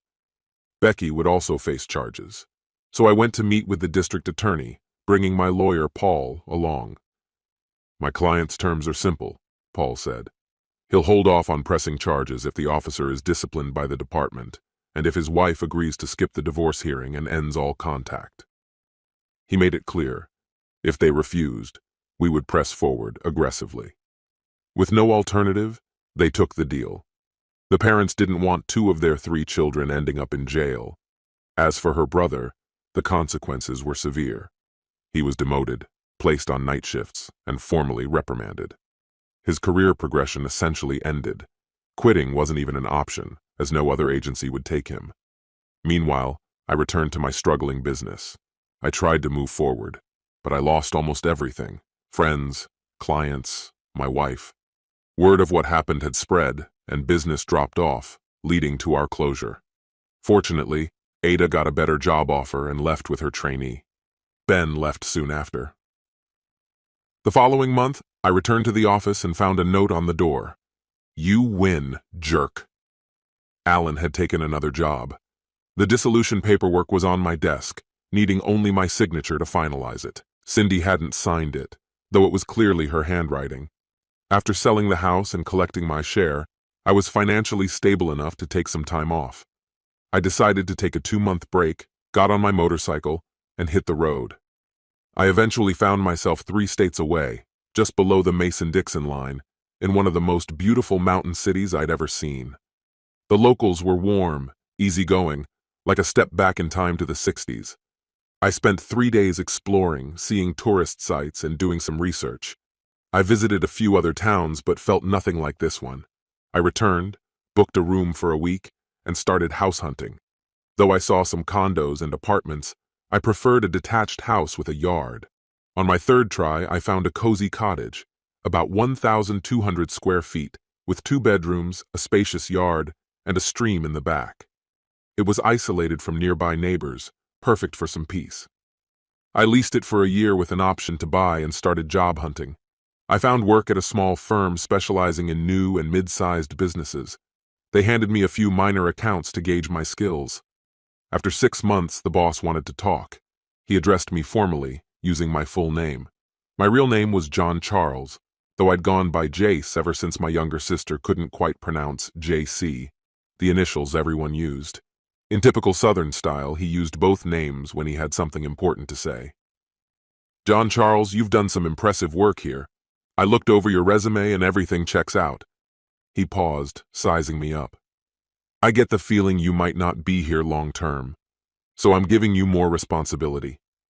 He handed me a new account, a regional winery looking to expand nationwide. "Meet with the owner, put together a strategy, and start brainstorming.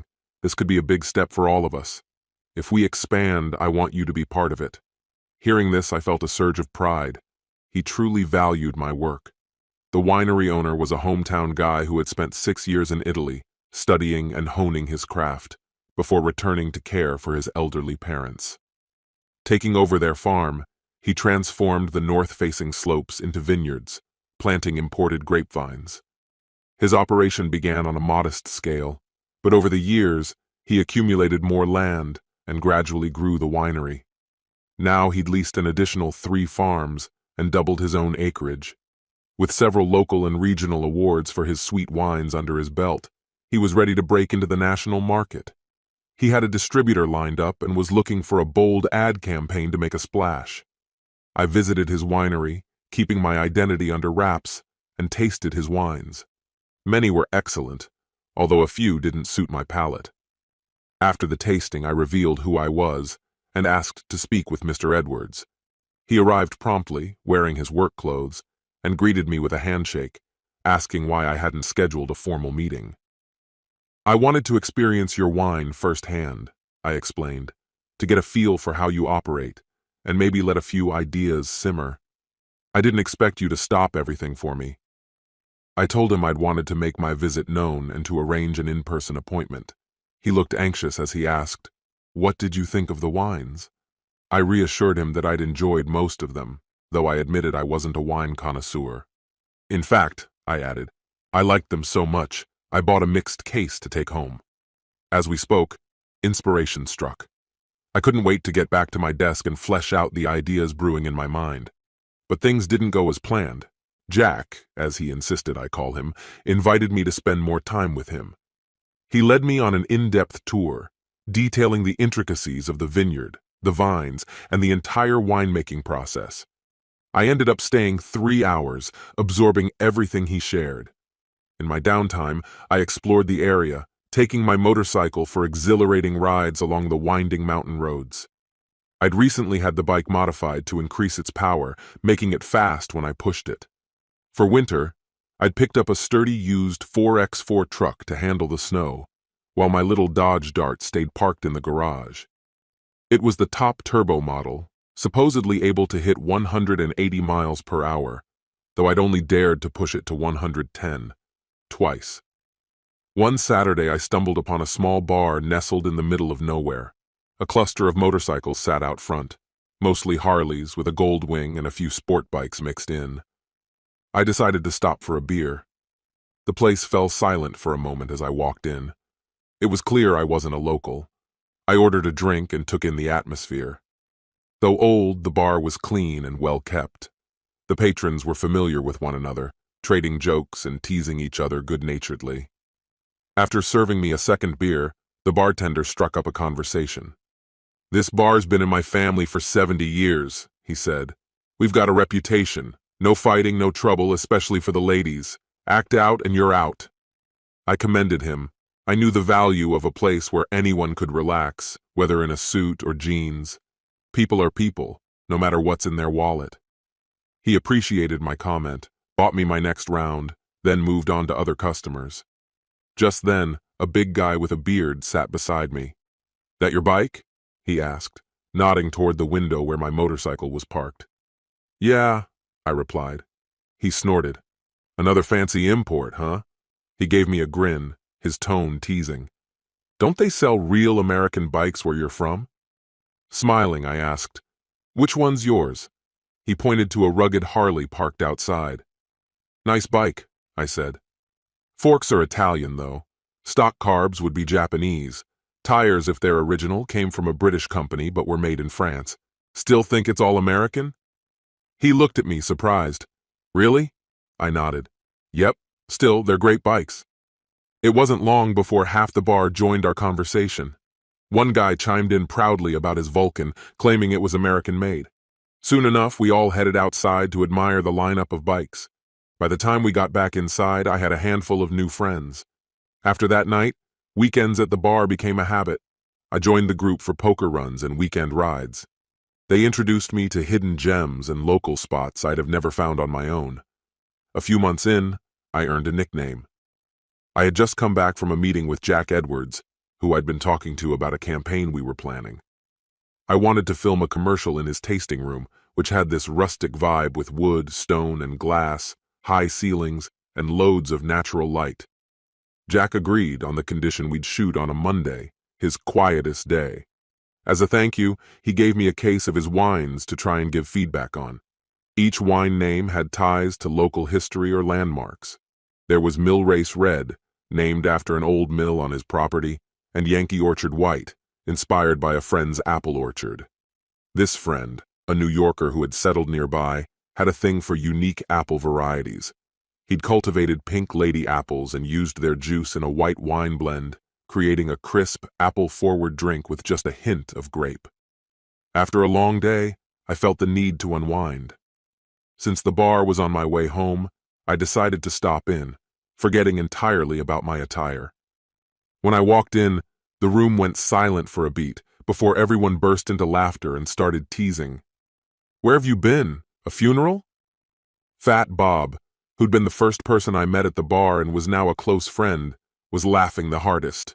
Fat Bob and I had become good friends, even sharing my truck when his bike was down and he needed to haul it to the shop. I opened my mouth to explain, but then another voice piped up from behind. "Who's the guy in the suit?"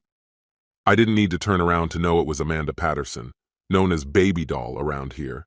She was barely 5 feet tall, just 20, with fiery red hair, a quick temper, and a sailor's vocabulary. She was something of a bar mascot, and nobody messed with her unless she wanted them to, which she rarely did. "Hey, Amanda," I said, grinning. "I got all dressed up just to ask for your hand in marriage," I joked, dropping to one knee.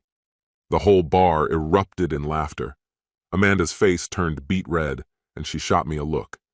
She had a well-known disdain for love and marriage, likely due to some rough history there. Plus, she couldn't stand being called Amanda. "Not funny!" she snapped. "What's everyone laughing at? Don't make me come over there." Her threat only made them laugh harder. "Well, I won't take that as a no. Sounds like you're still thinking about it. Should I keep the suit on until you make an honest man out of me?" I teased, as she shoved me back and stomped off to the kitchen. Fat Bob helped me up, grinning. "I wouldn't order anything tonight," he warned. "She might spit in it, or worse." On weekends, Amanda helped out in the kitchen for tips and a meal. Later, Ellen, one of the bartenders, filled me in on Amanda's story. She'd had a rough go, broke, staying in a women's shelter during the week, and sleeping at the bar on weekends. It wasn't exactly legal, but no one seemed to mind. "She's a good kid who's just had some bad breaks. We'd give her more hours if we could afford it," Ellen explained. I asked how she got by for food and why she didn't have a job. "Probably soup kitchens," Ellen shrugged. "She's got a record from her teenage years, never finished high school, and she doesn't have a way to get around, so it's tough." Amanda was there most nights, staying as late as possible before heading back to the shelter to make sure she'd have a bed. I don't know why, but I felt this pull to be around her, maybe just to feel connected to someone. Perhaps, somewhere in me, I wanted to give her a spark of hope. I spoke with Helen and Sam, who owned the bar, and made them a proposal.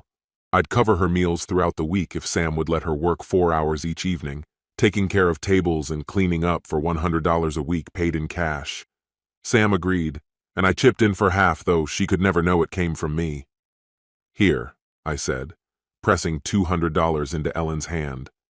"Take her shopping. She needs a few things. Tell her she can pay you back little by little, maybe $20 a week from her earnings." Ellen later told me it was the first time she'd seen Amanda cry. Amanda used that money carefully, buying just what she needed: some new underwear, 3 inexpensive pairs of jeans, 4 plain t-shirts, and 2 pairs of discounted sneakers. That was all. Ellen recounted it to me, and I couldn't help but think about the contrast. My friend Becky would think nothing of spending more than that on shoes she barely liked, only to discard them later. In fact, Becky likely spent more in a month on makeup than Amanda earned working. Amanda stayed hidden in the kitchen for the rest of the night. Later, Helen mentioned she'd seen Amanda wiping at her eyes, blaming it on chopping onions. I wondered if I'd made her feel uncomfortable. People at the bar had started calling me Suit by then, thinking it was amusing. I'd pop in wearing my work clothes now and then just to play along. Whenever I showed up in a suit, I'd joke with Amanda, asking if she'd changed her mind about disliking me. She'd still curse at me, but this time there was a smile in her eyes. The whole bar looked out for Amanda. One evening, a newcomer started harassing her. She was smiling politely, doing her best to ignore him, but he kept getting bolder. When she leaned over to pick up some empty glasses, he gave her a pinch.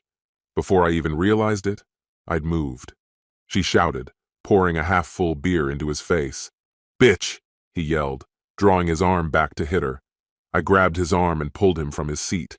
Sam and a hefty guy they called Fat Boy jumped in, stopping me before I could throw a punch. As we hauled him up, Amanda slapped the guy hard. "Don't you dare touch me again, you jerk! Next time my fiancé won't hold back." She flushed bright red after that, realizing what she'd just said, and darted back into the kitchen. When she re-emerged, she thanked me for stepping in. I grinned. "Couldn't let my future bride get hurt, right? I know you didn't mean it, but maybe let the jerks know you're not available. Just consider it." To everyone's surprise, she gave me a quick kiss on the cheek. After the crowd's whistles and cheers died down, she warned them she'd come after them if they teased her and her boyfriend again. This only made them laugh louder, and she retreated, blushing, back to the kitchen. 3 weeks later, there was a poker run, and we all met at the bar, which had opened the kitchen early to serve breakfast. After I'd eaten, I felt a small tug on my sleeve. Amanda stood there, looking both shy and resolved. "Mind if I ride with you?" she asked. "Of course, if you've got a helmet." She held one up with a small smile. Fat Boy lent me his. She wore jeans and a t-shirt, but it was a cool morning. "You'll need a jacket," I told her. "It's chilly." She hesitated, glancing down.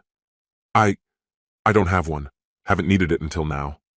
I sighed, watching her try to keep her hands off of me as she sat on the bike. "Have you been on a bike before?" I asked, and she nodded. "Then you know you have to hold on. Trust me, I won't hurt you, but it's not safe otherwise." I could tell she hated being touched, but slowly, she placed her arms around my waist. We started off slowly until I felt her begin to relax. Then I turned into a Walmart parking lot.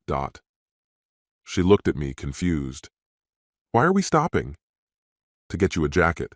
You're shivering." I gave her a look that said I wasn't taking no for an answer. "If you want, you can pay me back later, or you can just accept it as a thank you for riding with me. Either way, we're not going anywhere until you're warm." I pulled her along, ignoring her complaints, and found her a cozy jacket, a warm scarf, and a pair of gloves. She kept grumbling, so I turned to her with a warning. "If you keep this up, I'll leave you right here. You need these, all right? I don't want you getting sick." She rolled her eyes, giving me a smirk. "Thanks, jerk. If you want to waste your money, fine. Can we catch up to the others now?" At the second checkpoint, we caught up with everyone. By then, she was clinging to me, her attitude softening as we continued. When lunchtime rolled around, we stopped at a buffet. She seemed ready to stay by the bike, but I leaned in close. "You're going in with me. If I have to carry you in, I will. Got it?" She looked annoyed, but didn't argue, and once inside, she helped herself to a hearty meal. By the end of the day, I could tell she had started to relax. We even won a $100 gift card to a Harley store as a prize. I handed it over to her, pressing my hand over her mouth when she looked ready to protest. After a few seconds, I let go, and her eyes were flashing with irritation. If looks could kill, that would have been it. On the way back, things took a turn for the worse. A cold drizzle started, building into a steady rain. We were a mile from my place, about 10 from the bar, so I steered us toward my garage. As soon as we arrived, she hopped off the bike, ripping off the coat, gloves, and scarf, throwing them on the floor along with the gift card. Her face was tight with anger and something else. Hurt. "You think buying me some stuff means you get whatever you want? Here, take it all back," she shouted before turning to walk away. I took a moment to gather myself, then got into my car and went after her. She had made it about a quarter mile down the road, soaked to the skin. I pulled up alongside her. "Amanda, get in the car." "Go away!" she shouted, refusing to even look at me and trying to keep walking. I grabbed her arm. "You have two options. Get in the car and I'll drive you back to the bar, or refuse, and I'll make you get in. Your call." She tried to shove past me, defiant. "You wouldn't dare." But I was bigger, and my patience had worn thin. I pinned her against the hood, giving her a firm slap. She screamed, shocked. 2 more swats followed before she started pleading. "I'll get in. I'll behave. Please, just stop," she said, trembling. I released her and opened the passenger door. She climbed in, silent. We drove for a while before she tried to speak, but I cut her off with a raised hand. "Not a word. If you start, I'll pull over and finish what I started, then leave you here. Understood?" Eyes wide, she nodded. When we reached the bar, I stopped and opened her door. "Out, now!" She stepped out, and I slammed the door before speeding off, tires squealing as I left. I stayed away for 3 weeks, returning only when I knew she'd be gone. Back at the bar, I handed Helen the coat, scarf, and gloves. "Here, they're for Amanda. She can use them, throw them away, whatever. I don't care." Helen and Sam stared at me in disbelief, until Helen finally cracked a grin and slapped me on the arm. "Why'd you go and do that?" I asked, feeling the sting on my cheek. "That's for leaving us with her for 3 weeks without a word. We were all wondering what happened to you. Then Amanda showed up, crying her eyes out. Took her 3 days to tell me what went down." "Amanda's been through hell," Helen went on. "Abandoned at 15, bounced around foster care until she was old enough to be on her own. After that, straight to the streets. Got tangled up with a guy who treated her like dirt. She's fragile. Kindness scares her. If someone's nice to her, she thinks there's a price to pay," Helen continued, flashing a knowing grin. "Every time a bike goes by, she glances at the door hoping it's you. She'd never say it, but she misses you." Her anger's faded to sadness. "Do her a favor. Stop by when she's here. Talk to her before she drives everyone nuts," Helen urged. So the next night I strolled into the bar, dressed up. "Amanda, come here," I called out. She peeked from the kitchen, eyes wide and wary. I softened my voice. "Amanda, relax. I just want to talk." She edged out slowly, ready to bolt if she had to. I'd already clued Sam and Helen in on my plan, so they were prepared. "Sam, give her the night off," I said. Amanda's face drained of color as Helen chuckled. "It's just tonight, Amanda. You're still on the payroll. Don't worry."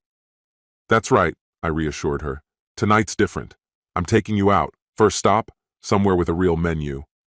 Sam and Helen exchanged amused smiles. "Not just burgers and fries this time." "We'll catch a movie too," I added, remembering her love for sad films. "Go get ready. You've got 10 minutes. Laughter echoed around the room, and Amanda, cheeks flushed, nervously fidgeted with her jeans. 10 minutes, Amanda," I reminded her, "or I'll do exactly what I did on that rainy night." She gasped and darted to the back. I turned to Helen. "Help her out, would you? She's nervous." Helen kissed my cheek. "Only for you."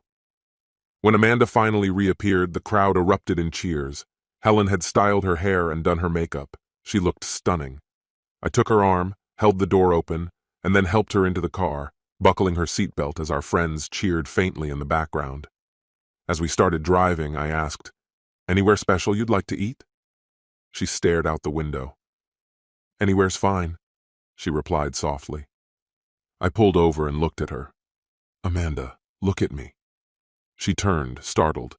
"When I ask a question, I want a straight answer. Where do you want to go?" She looked down, hesitated, then said quietly, "I've always wanted to try lobster, but you don't have to spend so much." Without another word, I drove us to Red Lobster and ordered a dish with 3 types of lobster. She was shy at first, but soon her confidence grew as she tasted each bite. She even offered me some of her food. I smiled. "Thanks, but I'm not a fan of lobster." She looked confused.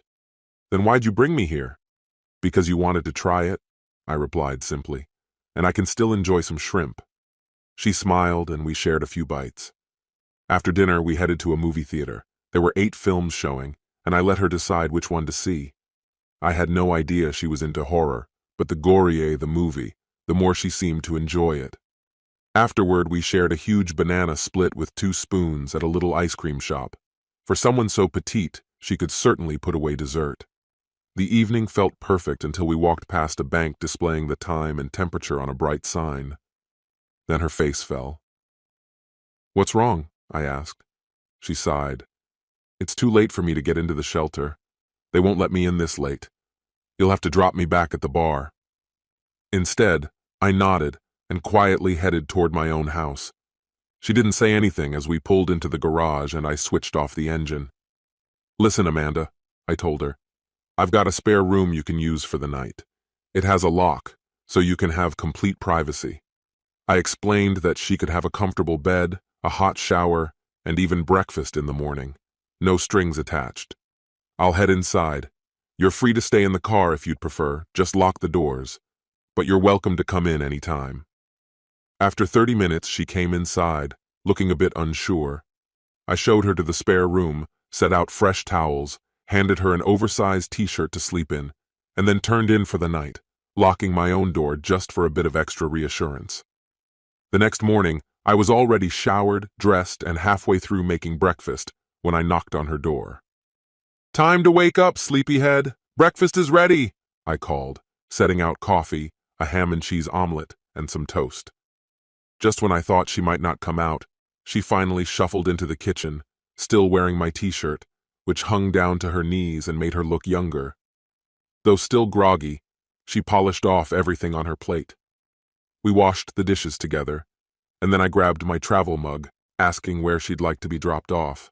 She hesitated. "Usually I go to the library until my shift starts, but it won't open for another 2 hours. I guess you could drop me at the park." I didn't like that idea. "How about you stay here for now? I'll take the truck to work and leave you the car. Just don't scratch it or you'll be in serious trouble," I joked. Her eyes widened. "You trust me that much?" she asked, surprised. I grinned. "You're not planning on robbing me, are you?" Her cheeks turned red, and she started to respond, but I waved her off. "Didn't think so. While you're out, would you mind swinging by the dealership and getting the oil changed? It's already paid for, and I'll call them to let them know you're coming." She nodded, and before she could react, I gave her a quick peck on the cheek. "Thanks," I said. "There's food in the fridge, the TV remote is yours, and I'll call later. See you." As I left for work, I glanced back to see her touching her cheek where I'd kissed her. At work, my good mood didn't go unnoticed. One of the secretaries, who had flirted with me early on, shot me a sharp look when she noticed. She was in her mid-30s, a little older than me, and still a bit salty after I hadn't reciprocated her interest. Pouring my coffee, I turned to her. "Actually, I spent last night with a redhead nearly a decade younger than me," I said with a grin. "Remember all that energy we had at that age? I'm lucky I could even make it to work today." Her jaw dropped, and the room erupted in laughter. When I got home later, not only had she gotten the oil changed, but the house was unexpectedly spotless. I was impressed. The place gleamed, spotless. She must have spent hours cleaning. I called up my friend Fat Boy, and he swung by to give me a ride to pick up my car. He wore a huge grin. "What?" I asked, raising an eyebrow. "You and that little doll?" he teased. "Is she as sweet as she looks?" I laughed and shook my head. "You're one dirty old man, you know that? All she got was a bed to herself. If you say so, he chuckled, still grinning. But I wasn't prepared for the scene when we arrived. She bolted over, leaping into my arms, forcing me to catch her as she planted a big kiss on me. A surge of electricity ran through me, making me wonder if my shoes were grounded. The bar crowd erupted with cheers. "Quiet down!" she shouted, her voice rising above the noise. "This is how a woman greets her man."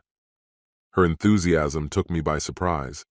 She clung to me, so close that Sam, the manager, had to remind her to get back to work or risk getting fired.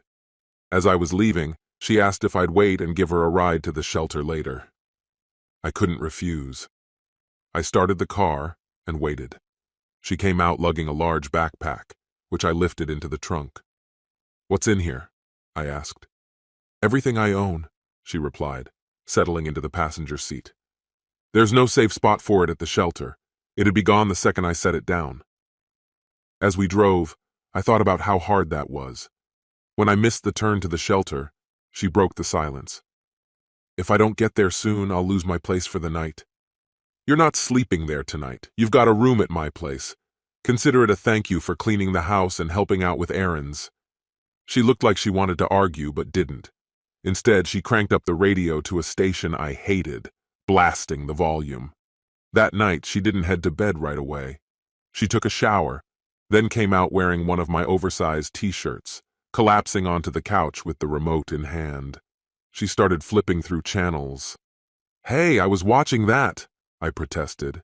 "It's boring," she replied without missing a beat. "And besides, I'm the guest here." She finally settled on a show about 4 girls with some dark secrets.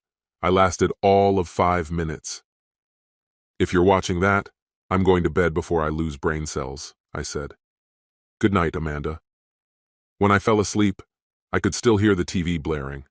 The next morning I was jolted awake by banging on my door. "Breakfast, sleepyhead!" she called out, mimicking how I'd woken her the day before. "Eat it while it's hot!" She'd made sausage, home fries, and grits. Grits were still an acquired taste for me since I wasn't from the South, but they were starting to grow on me. "You don't keep much food around, huh?" she asked, watching me eat. "I'm a single guy, hardly ever home."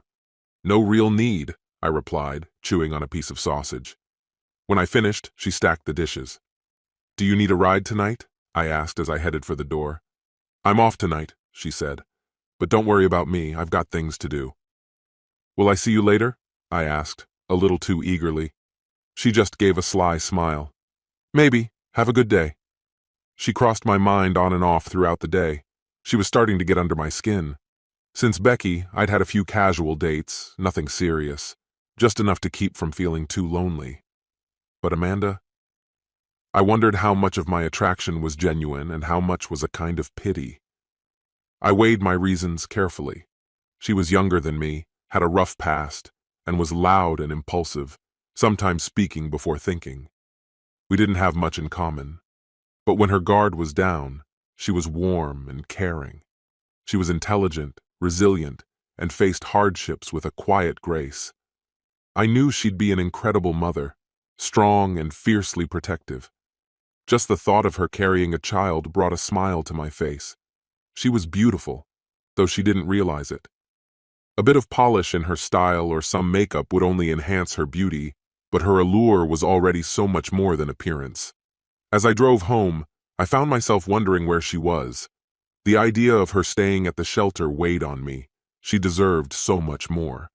When I stepped inside, a savory aroma filled the air, instantly making my mouth water, though I couldn't quite place what was cooking. Hearing me come in, she stepped out of the kitchen, hair tied back and wearing an apron. She walked up to me and, standing on her toes, kissed my cheek. "Hi, honey. How was work?" she asked, then burst out laughing at the look of surprise on my face. Her laughter faded and she turned serious. "I made dinner. It's nothing special. I'm a good cook, but it's been a while since I've had the chance to practice. It'll be ready in about half an hour." "Have a seat," she said. "I'll grab you a beer, or would you rather have tea? And after dinner we need to talk." Her expression told me it was important. "Tea sounds good," I replied. "Can I help with anything?" I offered. She sighed, a hint of relief in her voice. "I've got it covered. Just sit." Dinner was exceptional. She had made roast pork with basil and rosemary potatoes, crisp asparagus, and fresh homemade bread. It was easily the best meal I'd had in a long time, and I couldn't stop myself from eating more than I should have. She smiled knowingly. "I'll take that as a compliment." "Up for dessert?" she asked, bringing out a banana pudding. After eating so much, I was nearly in a daze as I leaned back in my chair. She shooed me into the living room, handling the cleanup herself. Once done, she pulled a chair in front of the couch and sat down, facing me directly. "How was supper? Is the house clean enough?" she asked. "Honey, I've never seen the place look better, and dinner was outstanding. Where did you learn to cook like that?" Her face softened with a touch of sadness. "My mom? She had her struggles, but she was an amazing cook. She taught me a lot before things went downhill." For a moment, I wanted nothing more than to reach out and hold her. She brushed aside the memories and fixed her gaze on me, her voice steady. "John Charles, I'd like to propose something." She took a breath. "I'd like to rent a room here. I can pay you $50 a week, plus I'll take care of the cooking, cleaning, laundry, even mowing the lawn if you want. I'll stay out of your way, I promise. These last few nights here, it's the happiest I've been in a long time." She paused, her eyes filled with hope. "I don't want to go back to the shelter. Please?" Her words were so sincere, and I could see her heart in them. But I shook my head. Her face fell, and her voice wavered. "I'll get my things. Can you drive me to the shelter?" "No," I said firmly. "You're not going anywhere.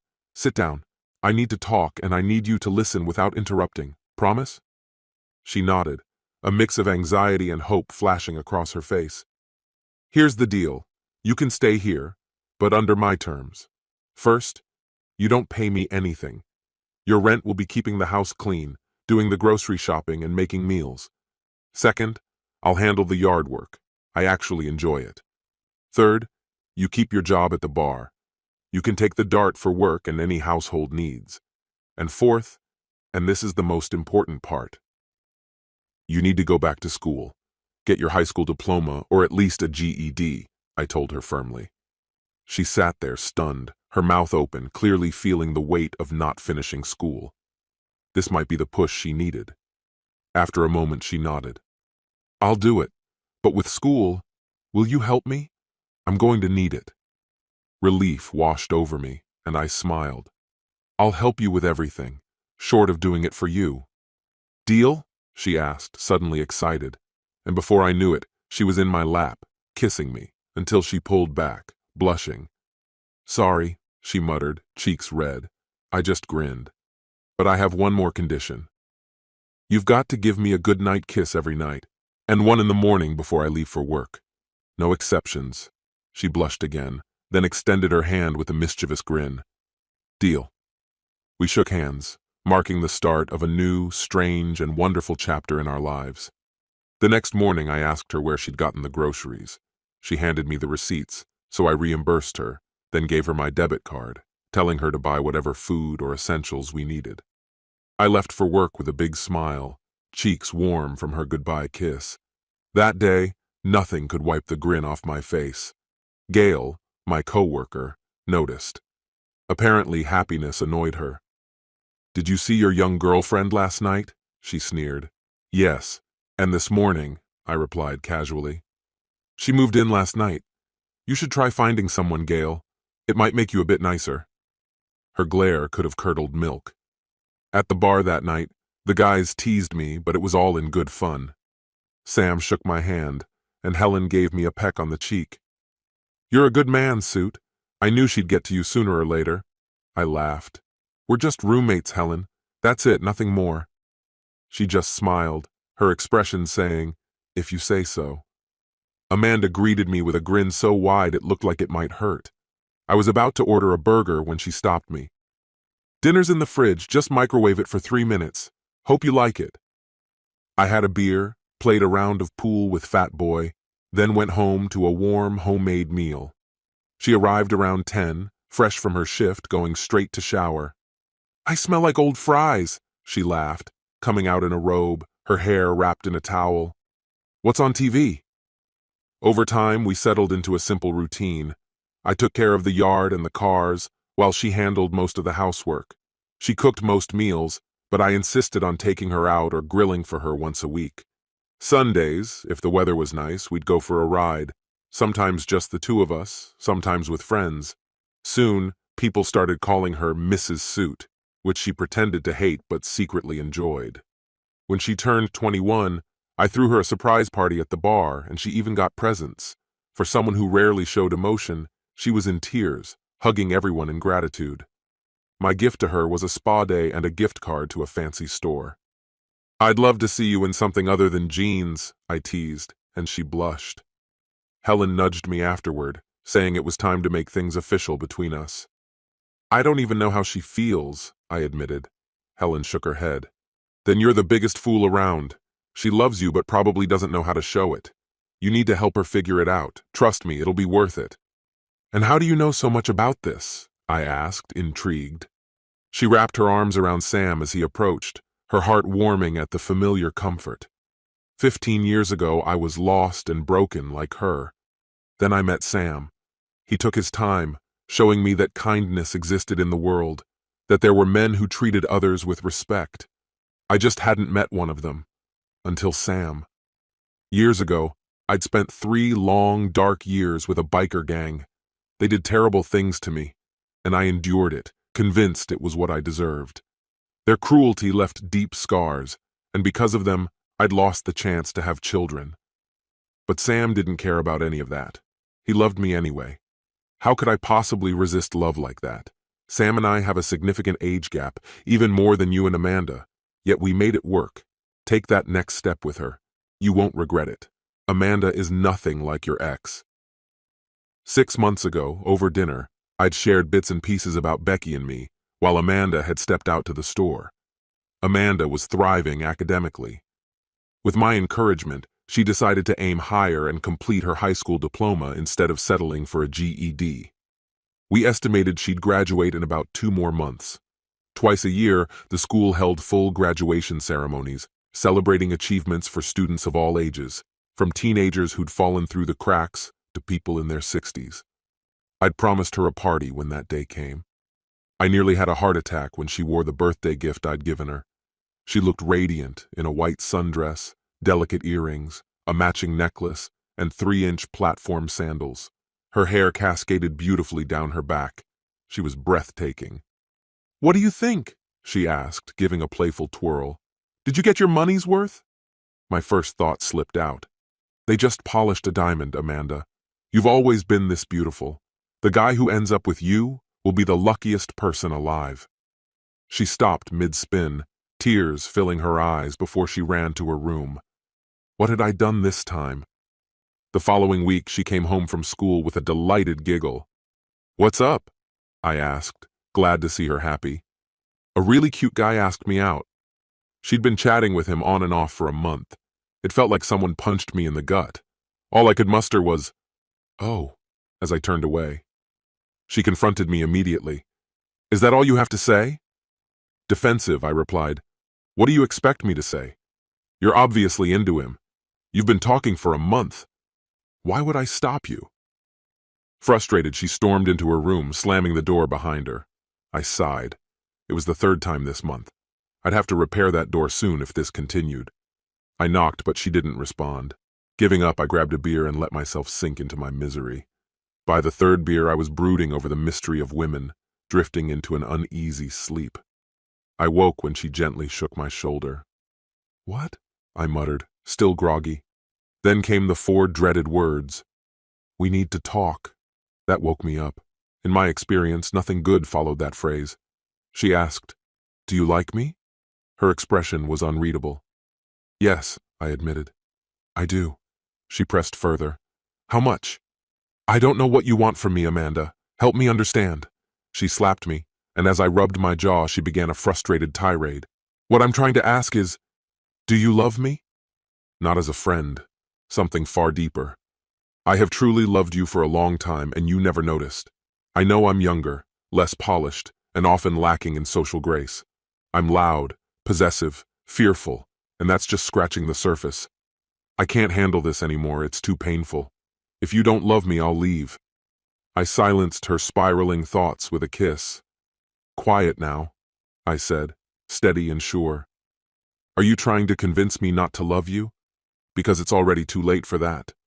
All those things you think you lack don't matter. You have something far more precious. You have my heart. She nearly fainted at my words. When she came to, she was nestled in my arms, crying softly until she drifted into a peaceful sleep. No, we didn't go to her room to make love. She was still too raw, too vulnerable. I held her close until the tears subsided. Then I carried her to my bed, tucked her in, and slipped outside to gaze at the stars, contemplating what lay ahead. I stood there for over an hour. When I returned, she had put on one of my shirts and settled back into bed. As I lay down, she nestled into my arms, mumbling a sleepy, "Love you," before drifting off again. I held her, grateful for her warmth, and eventually found sleep myself. I woke up alone, lured by the aroma of breakfast wafting through the air. She was in the kitchen, preparing everything with quiet focus. I surprised her with a kiss on the neck, lifting her off her feet. She froze, then relaxed, laughing softly. "Let me go, or breakfast will be nothing but burnt waffles," she teased. After we ate, before we cleared the table, we sat and talked. It was Saturday, with no plans or obligations.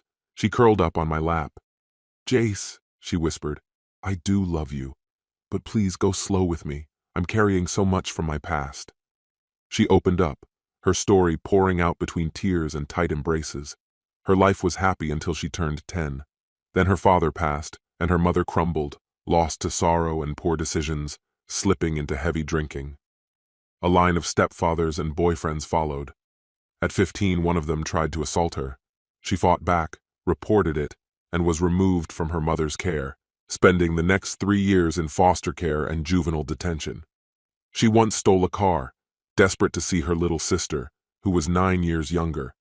I hadn't even known she had a sister. At 18, she was left to fend for herself.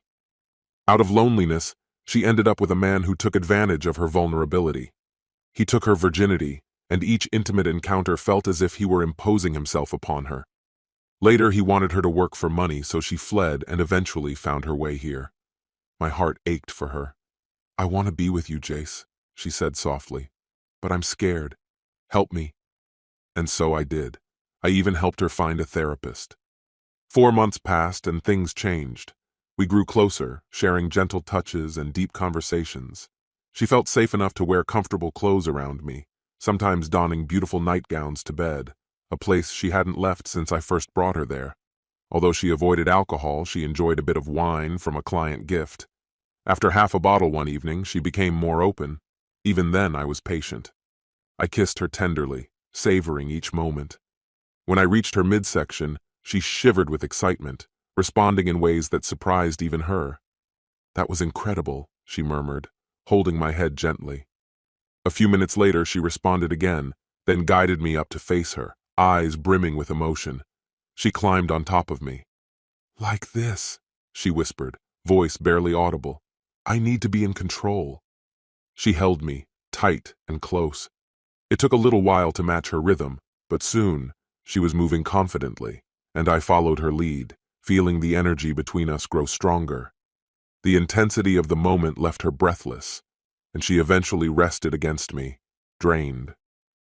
The following morning, she gently woke me, her touch both tender and inviting. "Want to try again?" she asked, a playful smile in her eyes. "This time, I'll let you take the lead." When she reached her first peak, she cried out in joy. Later, we tried a different approach that brought even more intensity. She looked so delicate that it seemed my hands could almost envelop her completely. When we finished, we drifted back to sleep. She woke me the same way again, and I found myself growing fond of this gentle routine. "Can we try what we did before, and then I'll take the lead?" she requested. She reached that point of bliss once more, then took her turn on top. Within a few minutes, she was setting the pace, and I gladly kept up with her. That day, we decided to stay off the bikes. She wasn't quite ready to sit on one after that. Instead, we lazed around until afternoon. Finally, I urged her to get dressed, and we headed out. She took the wheel, proudly calling the car hers. At the mall, I guided her to a jewelry store. "Choose one," I said, standing by the engagement rings. She looked up, eyes welling up with surprise. "Are you serious?" With a smile, I knelt down. "Marry me." She managed a tearful yes through happy sobs, and after calming down, tried on several rings before picking a simple, modest one, the one she felt was right. When we arrived at the bar later, the celebrations erupted around us. The women gathered quickly, leaving the men chuckling on the sidelines. "What are they up to?" I asked, watching in amusement. One of the guys laughed, saying, "They're planning the wedding, you clueless fool." They offered me some words of wisdom. If she wants something and you can afford it, just agree and let her have it. And whatever you do, stay out of the way. She had her heart set on a church wedding. We found a nearby church, but there was a requirement to attend services for 6 weeks before the ceremony. It turned out to be a blessing. The Reverend guided us through several counseling sessions that helped us open up about our pasts. I shared the challenges of my first marriage, and she shared parts of her own journey. She looked at me with sincerity and promised she'd never put me through that kind of pain. I believed her. We ended up joining the church, attending regularly but not every week. I teased her about using it as a reason to buy more dresses. She mostly wore dresses outside of work, insisting on keeping her job to have her own money. "The day you say I don't look good in dresses is the day I stop wearing them," she'd joke, smiling. Her wardrobe grew so much she had to rotate her clothes, storing out-of-season items in another bedroom. I can still picture Amanda walking down the aisle. Her gown, a blend of ivory lace and silk, fit her perfectly, highlighting her graceful figure. Her thick hair flowed down her back, gleaming under the lights. Helen stood in as Amanda's mother, and Sam proudly escorted her down the aisle. My best man was Fat Boy.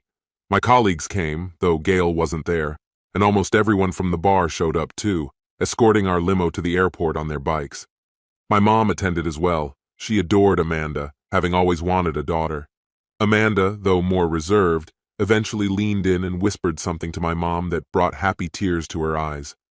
Curious, I asked Amanda about it on our way to the airport. She smiled and said, "I just thanked her for sharing you with me, and promised her some grandchildren." Her words clearly touched my mom. Amanda then steered the conversation toward hints about her honeymoon wardrobe. We decided to honeymoon in Belize. Cancun held memories from my previous marriage that I didn't want to revisit. For Amanda, this was her first international trip, her first real vacation. We made the most of it, savoring the beaches, although Amanda stayed under an umbrella most of the time to protect her fair skin from the sun. It was a beautiful adventure, one that marked the start of countless memories together. As she walked ahead of me, her red hair glistened in the sunlight, catching my eye with every step. Then, with a mischievous smile, she led me to a secluded beach where, to my surprise, tops were entirely optional. Amanda slipped off her cover-up, leaving only the smallest of bikini bottoms. "Close your mouth, honey," she teased. "I wanted to give you a memory you wouldn't forget." She sauntered along the shore, nearly bare, fully aware of the stares trailing her. "This ought to make an impression," she said. "Knowing no one else but you can ever touch me should make it all the more thrilling." I'll admit, I had to jump into the ocean every few minutes to cool off, but the water was warm and offered little relief. Her figure was petite but perfectly proportioned, accentuating her curves in a way that made heads turn. Men lost track of their conversations when she walked past, and I even saw one wife nudge her husband to keep him from staring. That night, we came together with a passion that left us both breathless. For the next 6 months, life felt like a dream. I eventually convinced Amanda to leave her bartending job to spend more time with me. She grumbled at first but relented, flashing a familiar, sly smile that told me she had plans of her own. Soon after, she enrolled in classes to pursue a degree in hospitality and food management. I supported her fully, though I couldn't quite see the appeal.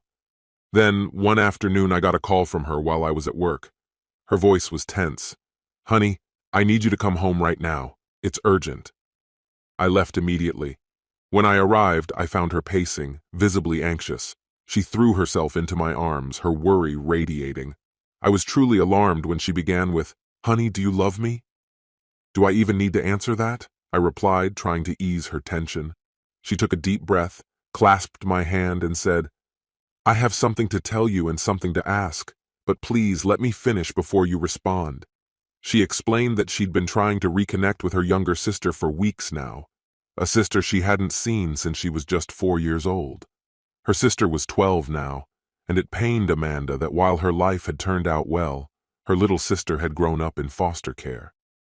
"I found her," Amanda said softly, her voice breaking. "But she doesn't remember me." That was hard to take. "She looks a lot like our dad." "That's amazing news, honey," I assured her. "Give her time. She'll warm up to you. Is she with a good family? Was she adopted? Tell me everything." Tears slid down her cheeks as she shook her head. "No," she whispered, sadness thick in her voice. "She wasn't adopted. And the place where she was staying, it was bad. So bad that they had to pull all the kids out." "Where is she now?" I asked, trying to keep my voice steady. "You didn't lose her again, did you?" Amanda held my hand tightly, looking at me with resolve. "No, she's safe. She's actually here. She's in our spare bedroom." It took me a moment to process, but I nodded, and Amanda brought her out to meet me. Her sister, though only 12, was already taller than Amanda. Her hair was dark, her nose broader, but aside from those differences, they looked uncannily alike. The same soft mouth, graceful neck, and expressive hands. Amanda introduced us, and I extended my hand, realizing that a hug might be too much. "It's so nice to finally meet you, Celeste. Amanda's told me a lot about you." Celeste's eyes narrowed, her voice dripping with bitterness. "Oh, really? Then where has she been all this time? Why didn't she come for me sooner? I could have been out of that awful place years ago." Her anger shook me to my core. Amanda stepped forward, her voice gentle, yet firm. "I'm here now, honey. As soon as I could manage it, I came for you. 4 years ago, I was barely able to support myself. There was no way I could have cared for an 8-year-old. I had to become an adult first. If that frustrates you, I understand, and I'm sorry. Let's see if we can make things right." Celeste wasn't holding back, not in the slightest. "Fantastic. So now I get to live a picture-perfect life, wear fancy dresses and swoon over boys? Let me tell you something. I know all about boys. Why do you think they shut down the home? Men only want one thing, and it's right here." She grabbed at her crotch. "The moment you step out of here, your husband will try to make me do things. Let's just cut to the chase. Give me some money and I'll be yours for the night. Deal?" Amanda was too stunned to speak. Rage bubbled up in me. "Maybe we'll just give you a warm bed for the night, then let you head out tomorrow. If what you had before was better, go back to it. Actually, come to think of it, I haven't offered you anything yet. Let me tell you this. If we decide to welcome you into our home, you'll watch your mouth and show us some respect. My wife is the most important person in my life, and I won't allow her to suffer because of the life you've been through. She's had her own hardships. Take a moment to listen to her story sometime. Maybe you'll find some empathy. Is that clear?" She looked pale and took a step back, but the moment I stopped, she straightened up, bold as ever. "Screw you. I don't need a father figure. I don't need a sister or a mother. I don't need anything from either of you. Got it." I turned to Amanda and wrapped my arms around her. She began to cry, and I gently stroked her hair. "I'm sorry, sweetheart. I know how much this meant to you. It looks like maybe it's too late. But it's not your fault, you hear me? It's not your fault. Maybe one day she'll understand that." I stepped back and looked at them both. "I'm going to start the grill. You two can talk things out. Celeste, you'll be staying here tonight. Please be respectful and stop with the swearing." They talked while I set up the grill and started cooking. I left the curtains open just in case. I could hear raised voices, saw Amanda's tears. It was heartbreaking. Then Amanda said something that made Celeste cry too, and suddenly they were hugging. Maybe there was hope. Dinner was quiet. No outbursts. Celeste devoured 2 steaks and 2 big baked potatoes. She even helped Amanda wash the dishes. Later, they came into the living room to tell me they were heading out for a bit, probably to pick up some things for Celeste. While they were gone, I sat and thought, wondering what kind of society could treat children like they're disposable. They came back, and Celeste was actually laughing. She even said goodnight to us, proudly showing off new footed pajamas. Once she was asleep, Amanda and I talked in bed. Can we keep her, even if just for a while? I'll look after her. You won't even notice she's here. I chuckled. I doubt that. All right. She can stay for now, but she has to follow the rules. Thank you, sweetheart. I knew I could count on you. The state was thrilled to grant Amanda custody. She had a stable marriage, lived in a good neighborhood, and had excellent references. To their surprise, there was no cost for them. I brought up her Social Security benefits, which hadn't been claimed. No one had even applied. I found an attorney to take care of it, and once it was sorted, we received the back pay owed to her over the past 8 years, since we were now her legal guardians. Additionally, she was granted $700 monthly payments until she turned 18. We set that money aside in a college fund for her. She would have access to it at 18 if she chose to go to college, or at 21 if she decided otherwise. If she managed it wisely, it would almost cover 4 years of school. We hoped Celeste would be more appreciative, but she wasn't. She complained that she should get the money earlier so she could buy a car, which was still nearly 4 years away. We figured time would change her perspective. To ease the tension on Amanda, I played the role of the bad guy when we enforced the rules. Celeste resented me for it, but she knew better than to try to pit Amanda and me against each other. The first time she tried, we grounded her for an entire month. She was falling behind in school, initially refusing any help from me. But Amanda coaxed her into it by offering small rewards for good grades. Eventually, she started listening, and meanwhile, things were going well at my job. My campaign for a prominent winemaker had turned out to be a major success, leading to more significant projects. My boss, concerned that I might leave, offered me a partnership. For every percent I purchased in the company, he would match it, up to 7%. I could afford to buy about 1% per year, meaning that within 7 years I'd hold 1 4% dot. After careful discussion, Amanda and I decided to go for it. We liked the stability here. Celeste ran away twice during this period. The first time she was missing for 4 days until she was located at a bus station in another state. Amanda was heartbroken the entire time she was gone. When Celeste returned, she was defiant and angry. I waited until we had a private moment and laid things out plainly. You'd be a great kid if you just let yourself. You're smart enough to see what life would be like on the streets. A tough, short life, probably over by 30. Is that what you want? I told her that if she ran away again, she wouldn't be coming back. In 3 years, she'd be 16. I promised to pay any court fees for emancipation, give her the Social Security money, and let her go. But I couldn't let Amanda keep worrying over her like this. She seemed genuinely shaken. About 6 months later, she didn't come home from school. When she did return, she found all the doors locked. Luckily, Amanda wasn't home. I opened the door just enough to speak through the screen, telling her, "Your things are already packed. You can wait here for social services. I called them and they'll be here in about 45 minutes. I let her inside and she curled up on the couch, rocking back and forth. It wasn't long before she broke down, crying, and began pleading. "Please, please don't make me leave. I'll be good, I swear. I didn't mean to run off. I panicked when I got caught smoking at school. They suspended me for 3 days. I didn't know what else to do. It would break Amanda's heart." Her admission surprised me, as I knew how much she disliked smoking. "Were you smoking?" I asked. "No, but I was with the kids who were skipping class," she replied. "Please don't make me leave." I looked at her steadily. "Celeste, look at me," I said, and she raised her head. "You have a support system here. Amanda loves you. I love you. We're a family, and we're here to give you guidance, a stable home, and love. Let us handle things, all right? You should have come straight to us with this. Yes, there would have been consequences, and we'd have been disappointed, but our love for you wouldn't have changed."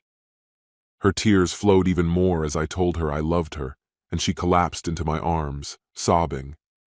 Just then, Amanda walked in, looking uneasy. "What's going on?" she asked. I turned to her with a gentle smile. "Our little girl's growing up," I said. "She made a mistake, got into trouble, but she came home and told me everything. I think she realizes where she went wrong and feels truly sorry. I'll let her explain it all to you." I hugged her one last time before stepping outside. By the mailbox, the DSS worker was waiting. "Hey, Denise," I greeted her. "Sorry for the alarm. She got into a bit of trouble at school, just a 3-day suspension. Nothing serious, but she was really scared to come to us. Amanda's with her now, trying to work through it." Denise gave a thoughtful nod. "I should probably go in, but I trust you," she said, relieved. "Now I can finally get home and make dinner for Fred, a family meal for once." "Thanks for understanding, Denise. And hey, why don't you and Fred come over this Sunday? I'm planning to roast some Boston butts." She smiled, though she declined. "Sounds great, Jace, but it's homecoming at our church. There's going to be a big feast. Why don't you join us? You'd actually be helping me in this little friendly competition we have about who can bring the most guests." I promised I'd check with Amanda and the girls and headed back inside. "Who was that?" Amanda asked as I closed the door. "Denise. She invited us to her church's homecoming. Are you interested?" "I think that sounds nice. They have that new young reverend, right? I've heard good things about him. I'll call her to see if we can bring anything." Celeste watched me with a grin that I tried, unsuccessfully, to counter with a stern look. She got up, chuckling. "I know I'm grounded for a month, but I can still go to church, right? Bobby Smith goes there too, doesn't he?" I shot her a look. "Celeste, you're 13. Boys can wait a lot longer." Amanda and Celeste exchanged knowing smiles, and she teased, "Men then," as she went off to help her sister with dinner. At that moment, I felt certain that everything would be okay for our family. The week had been eventful. Celeste made the honor roll for the first time and would soon start learning to drive. Just the thought of her behind the wheel made my stomach churn. And tonight, Amanda graduated, holding her diploma high with pride. She gave a heartfelt speech that left everyone moved to tears, speaking of her childhood, her bond with Celeste, and the strength she found in those who believed in her. She even thanked me for being a supportive husband and her sister for being her anchor. "Have faith, keep hoping, and believe in yourself," she told the crowd. "You might not get as lucky as I did, but you'll be better for trying." The next day, we held a cookout to celebrate. Our house was bustling with people. Mom came down, friends from the bar, my colleagues, including my boss, and even Denise from DSS. Jack Edwards and his wife, who I thought were still in Italy, dropped by. After the crowd cleared out, they offered to take Celeste for the weekend. Having married late, they never had kids, so spending time with her meant a lot. That week had been a whirlwind, but as I looked around at my family and friends, I felt a deep sense of peace. We were going to be all right. June cherished Amanda as if she were her own child. When Celeste was born, her joy knew no bounds. Every month, June would take Celeste for a weekend, giving Amanda and me a chance to spend time together. She'd always return with Celeste dressed in a new outfit. Mom joined in too, whisking Celeste away often, especially during the summer, so she was rarely home. When I voiced any objections, they quickly silenced me. "Those girls have had a hard journey, Jace," they'd say. "You were the best thing that ever happened to them."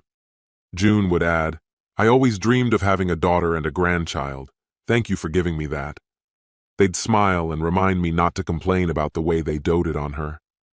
"Here's a thought," Mom suggested with a grin. "Why don't you give us a few more grandkids? It'd make sharing a bit easier." She finished her playful speech, just as we noticed Celeste nearby, tears in her eyes. The women hurried to comfort her. Once she'd calmed down, I started to ask her what was wrong, but Amanda gently stopped me. Then June chimed in. "Jace, listen to your mom. Amanda, you too." "We're not getting any younger," Mom added. "Give us more grandkids while we still have the energy to keep up with them." I glanced at Jack, who just smiled and nodded. "It's a wonderful idea," he said. Celeste gave me a long, tight hug before she left. Our bar visits became less frequent. Life with kids changes your priorities. Sometimes I'd stop by after work, but mostly we were busy with Celeste's activities. Amanda took on the role of supermom, shuttling Celeste to band practice, soccer games, and everything in between. I did my best to make it to as many of her games as my schedule allowed.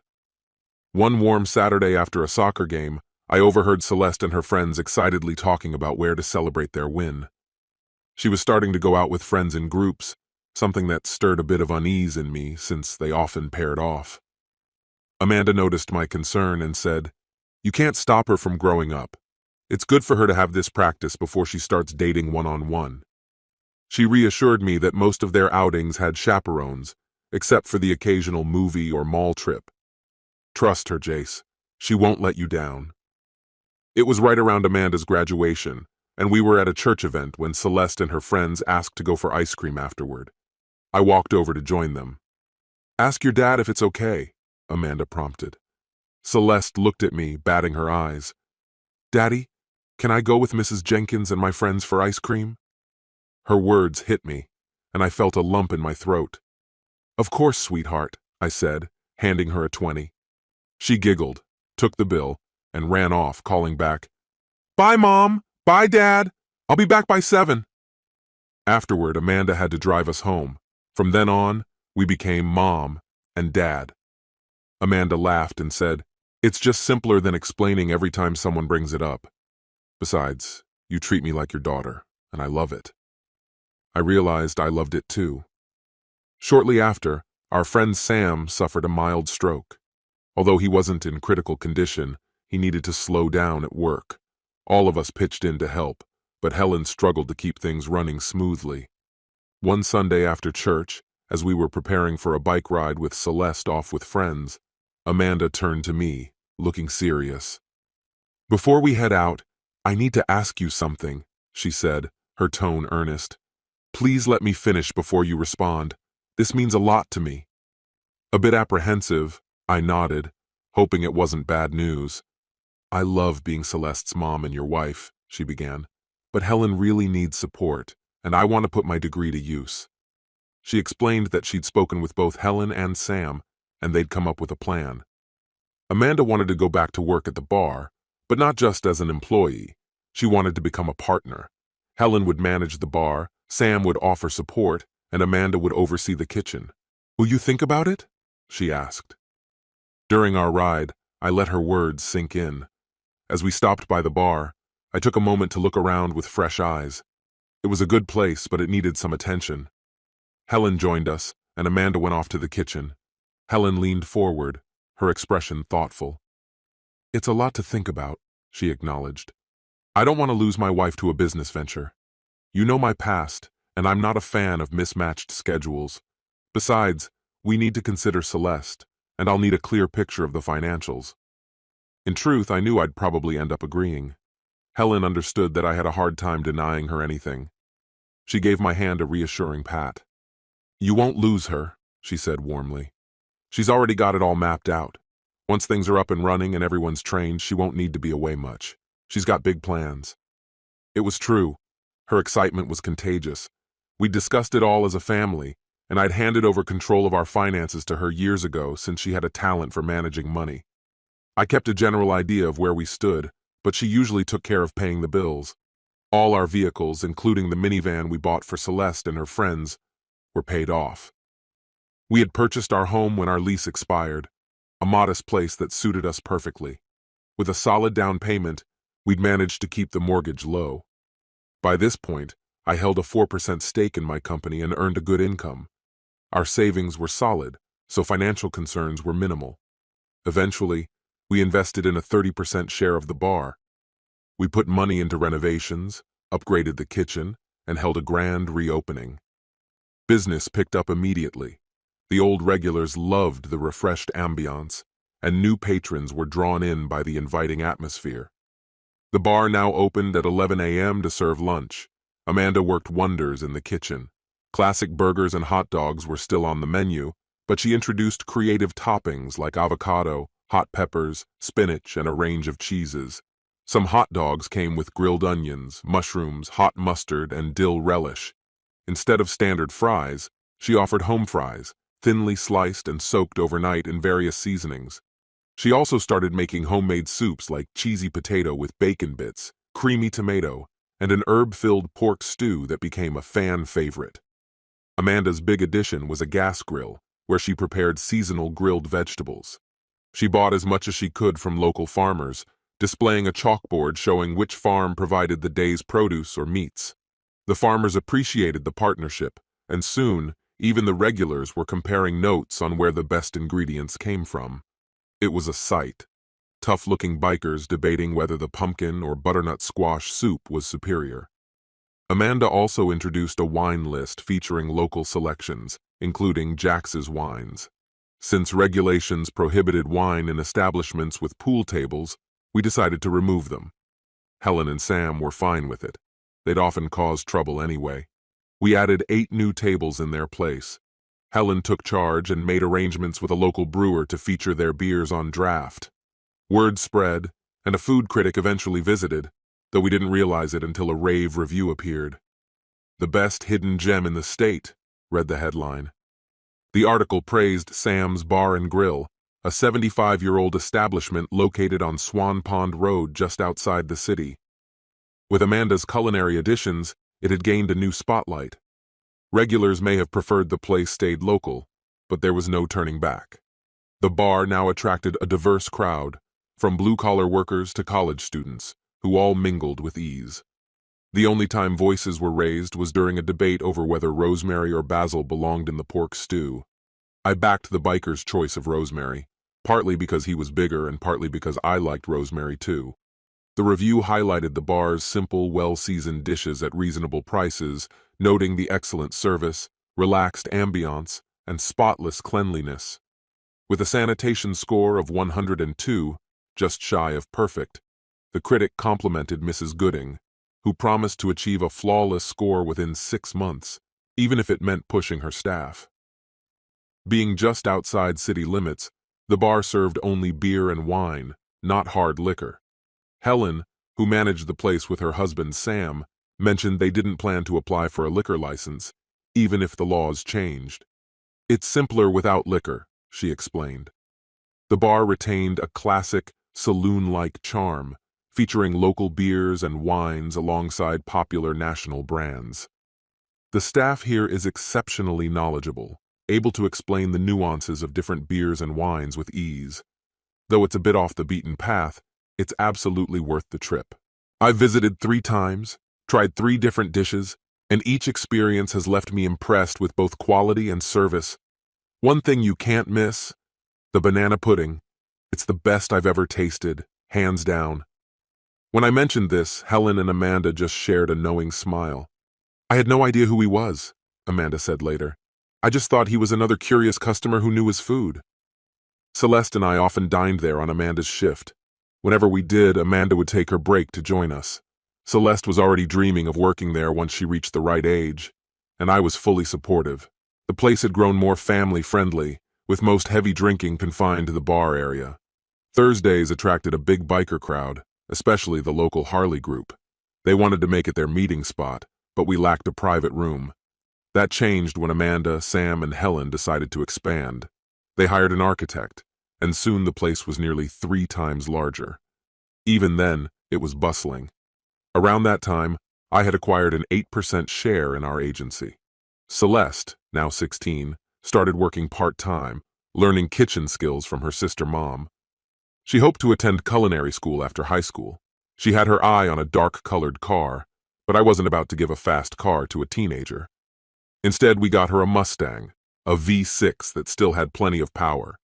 Amanda was nearing 26, and we both felt ready to start a family. She was on board but preferred to wait until Celeste graduated so she could focus fully on the baby. When Celeste overheard us, she laughed. "Mom, I'm not a baby. I can take care of myself. You should give Dad another kid while he's still young enough to help out." She made a fair point, though Amanda just chuckled, saying we'd discuss it later. Meanwhile, our business was thriving. The ad campaign I designed for Jack brought in a wave of clients, especially from the alcohol industry. We were now handling accounts for 2 more wineries, 3 breweries, and were in talks with a local distillery gaining national attention. During a regional conference, I unexpectedly ran into an old friend, Ada. We hadn't seen each other in nearly 6 years, and she looked even more beautiful with time. I spotted her first and approached quietly from behind. "Still have strong feelings about color lines?" I teased. "I gave up waiting for you, but you'd have no shortage of admirers here." I hugged her as I spoke. She was startled, but then recognized me and hugged me back. "Jace, I can't believe it. Where have you been? You just vanished. I've missed you. There were times I could have really used your advice."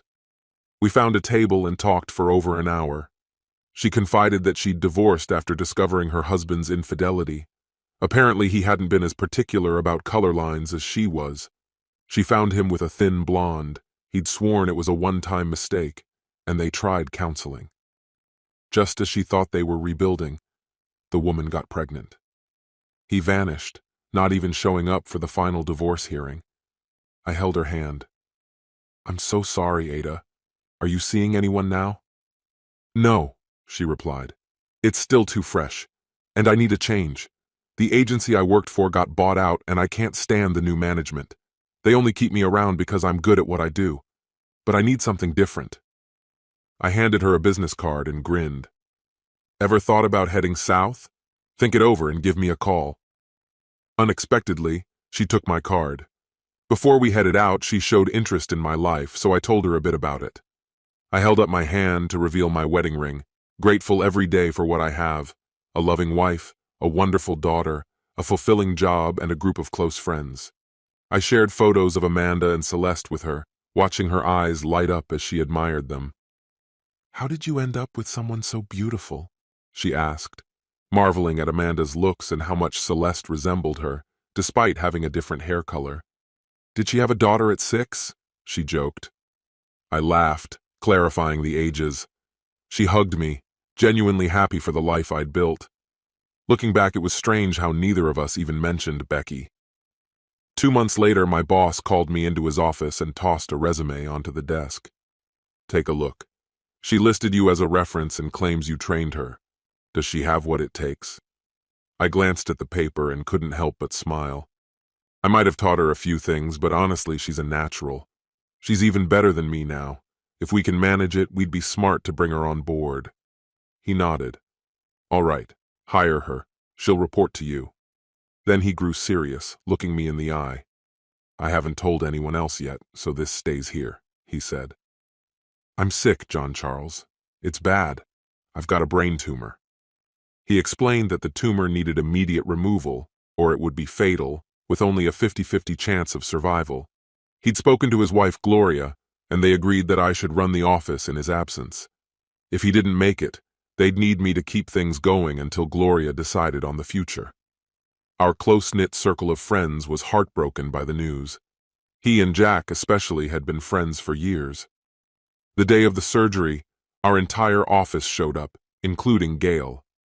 Many of his other friends gathered too.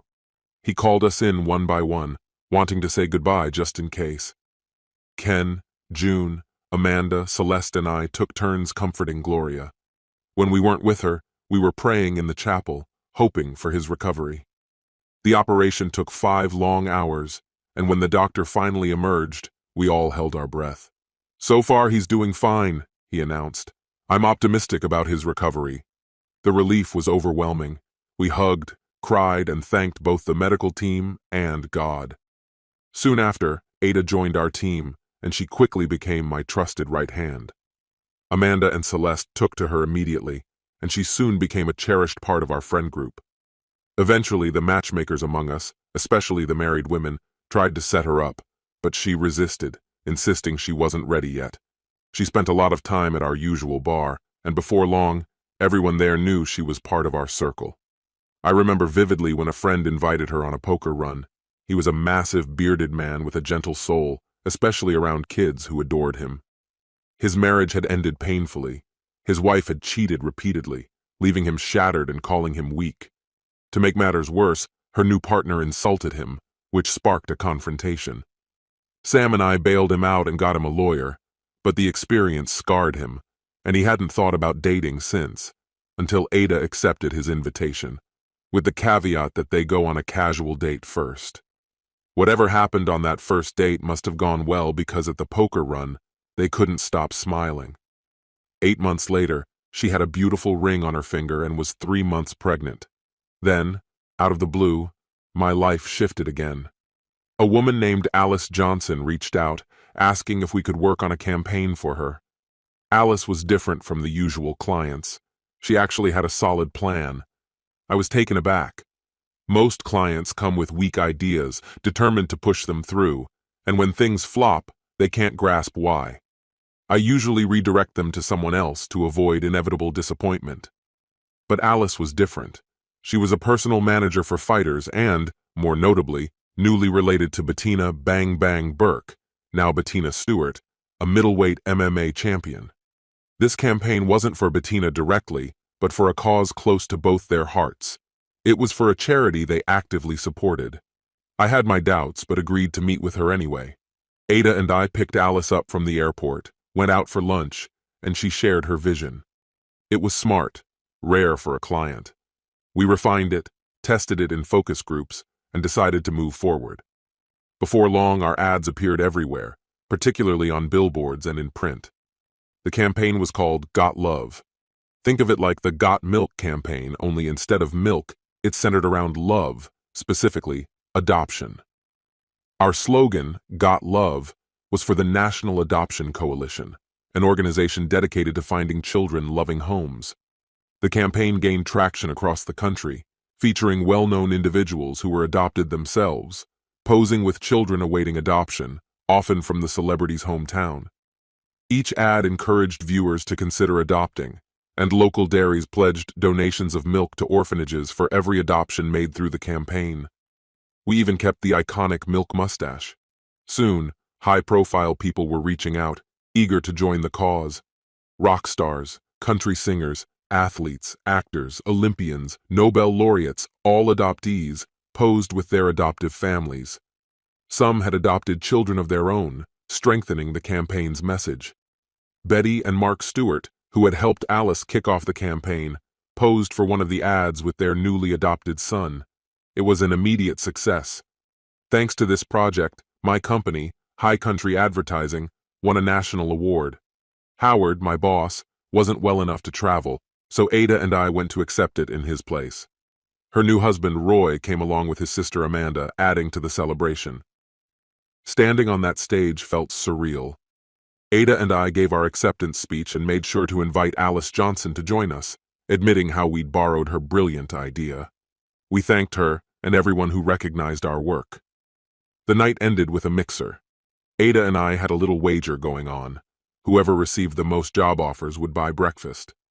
She got 16 offers to my 9, so I jokingly reminded her I wanted steak and eggs. Just as we were getting ready to head out, I was looking for Amanda when I bumped into someone unexpected. She looked both familiar and changed, carrying a hint of nervousness. "Hello, Jace. How are you?" I took a moment, studying her. She still had that beauty, just a bit fuller, her hair a little shorter, her lips a touch plumper, but unmistakably Becky, the woman I'd once loved. "I'm good, Beck. How about you?" She shrugged lightly. "Oh, I'm all right. Congratulations on your award. It was nice to see Ada again. She told me she works for you now." I corrected her gently. "I'd say she works with me.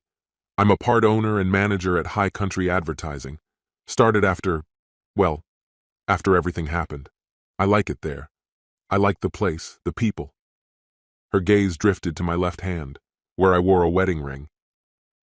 "Looks like there's someone here you really care about," she noted, a mix of curiosity and something unspoken in her eyes. I smiled, rubbing the ring. "Yes, there is. And I see you found someone too." She glanced at the sizable ring on her own finger, twisting it nervously. "I have, and I'm happy." Her voice softened as she added, "But Jace, late at night, when you're lying next to her, do you ever think about me? If you'd forgiven me, we could still be together." I sighed, feeling a wave of old memories. "I used to think about you a lot, Becky. But then I met Amanda, and you became a part of my past. Now and then, something reminds me of the good times, but it doesn't last. Without warning, she reached for my hand. We could try again. If you'd take me back, I'd leave him in a heartbeat. I've never truly moved on from you. We belong together.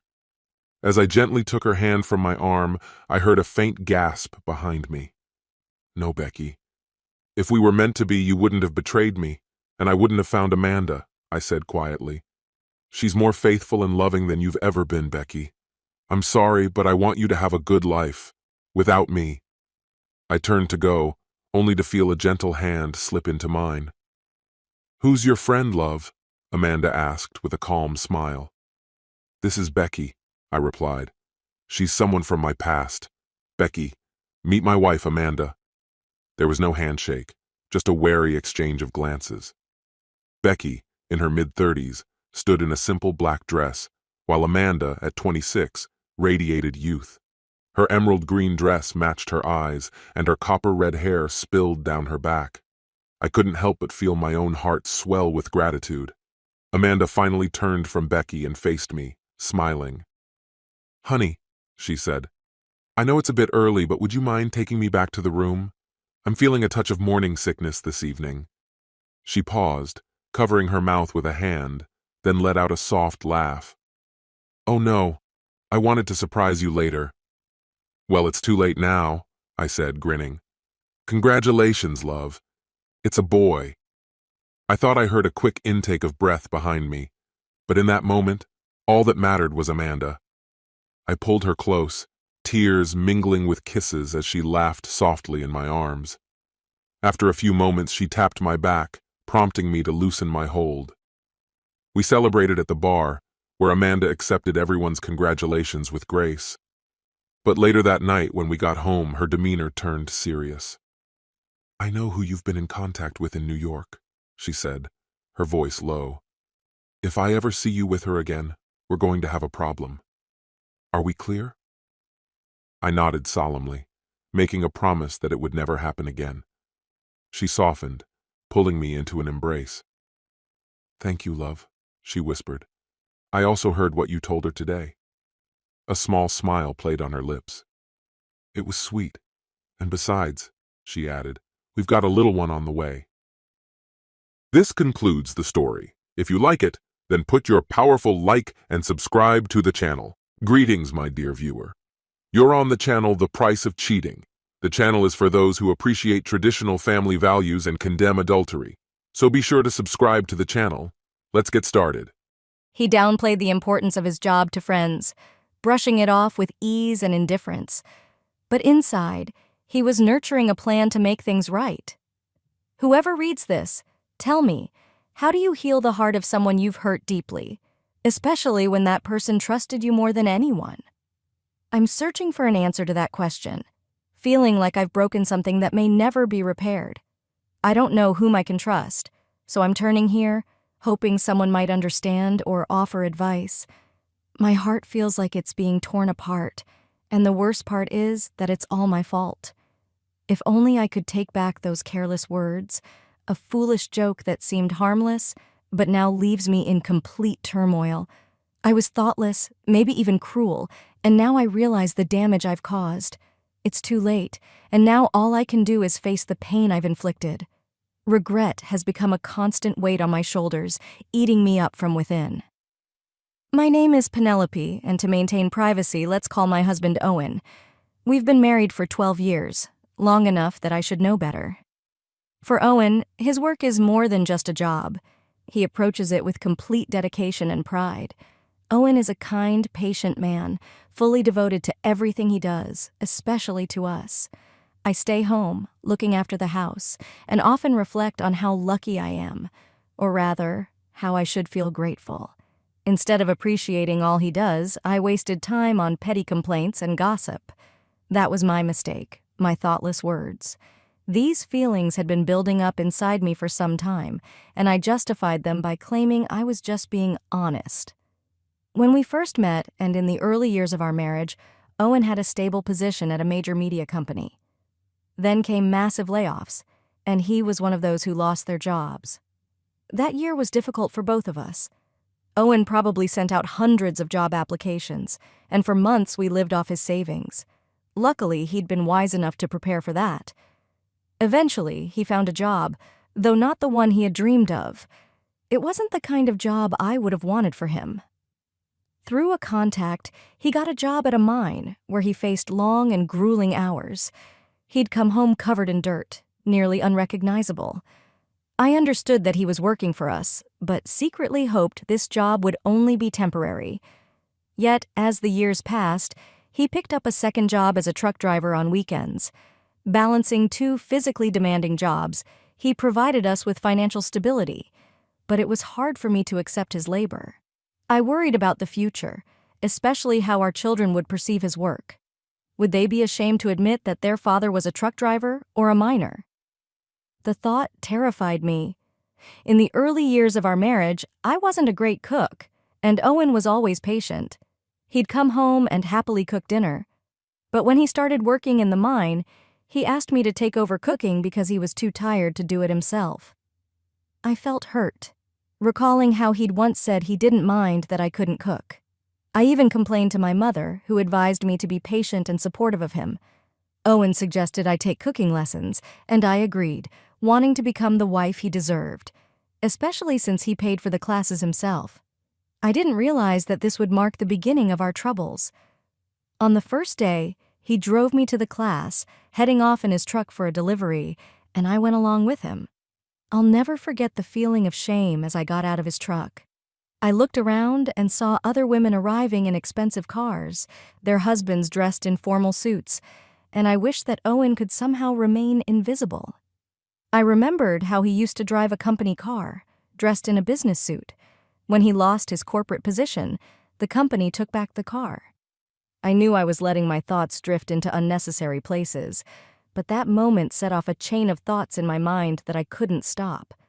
At the cooking classes, I quickly realized that they weren't just about recipes. They were also a place for the women to share stories of their husband's success, discussing their careers and the gifts they'd received. I found it oppressive.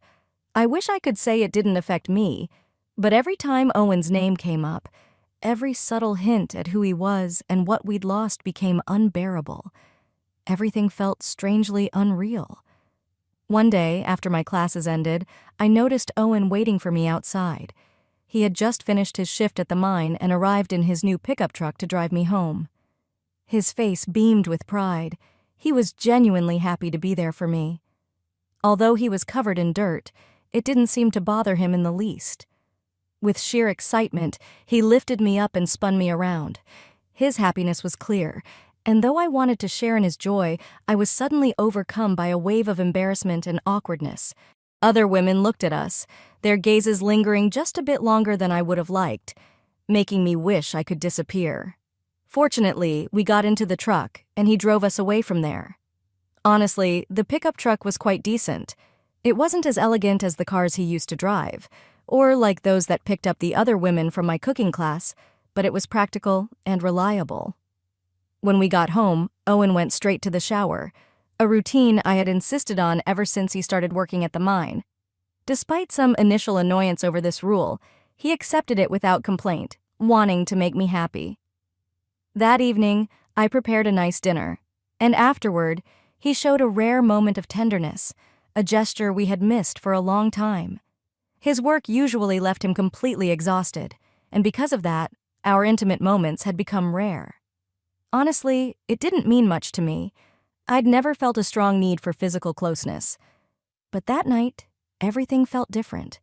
And yet, the next morning, he was back to his usual routine.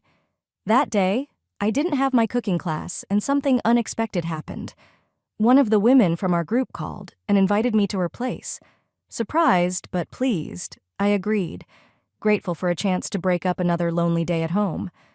I dressed carefully, applied a little makeup, and went to the address she'd given me. When I arrived, I was taken aback by what I saw. The house was charming, tastefully decorated, not large, but elegant and perfectly furnished. Several other women from our class were already there. It was strange to see them outside our usual setting, though I had always suspected they shared more of their lives with each other than I did. Many of their husbands even worked in the same place. We gathered around, chatting about different things.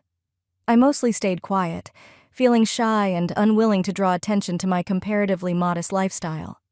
Their conversation revolved around gifts their husbands had recently given them, and eventually, they turned their attention to me. One of the women asked about Owen's work, and I froze, not knowing what to say. Embarrassment washed over me, and I struggled to find the words.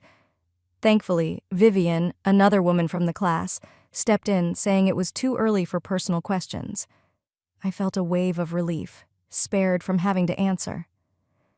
That evening, as I prepared dinner, I kept replaying the encounter in my mind, troubled by my own embarrassment over Owen's job. When he returned home and greeted me, I barely responded. Irritation simmered inside me, though I couldn't explain why. Sensing that something was wrong, he came over to me with concern. I had rehearsed an entire speech in my mind, imagining how I would ask him to leave the mine for a more prestigious office job. But when he waited for me to speak, I stayed silent. Instead, I asked him to go take a shower, as usual. He complied without protest, knowing that I expected him to be clean before approaching me. When he returned, I placed his plate on the table.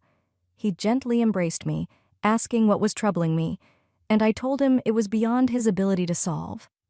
Then, pulling away, I left him and went to our bedroom. That night, I decided to go to bed earlier than usual. However, when I opened my eyes the next morning, he was already gone. But beside me lay a bouquet of flowers. His small gesture made me smile. His care hadn't faded. I had a free day ahead, without any cooking classes, and I decided to invite friends over to finally catch up on what I hadn't done in ages. By noon, 3 of my friends had gathered, and we easily fell back into our usual rhythm, knitting and chatting about everything under the sun.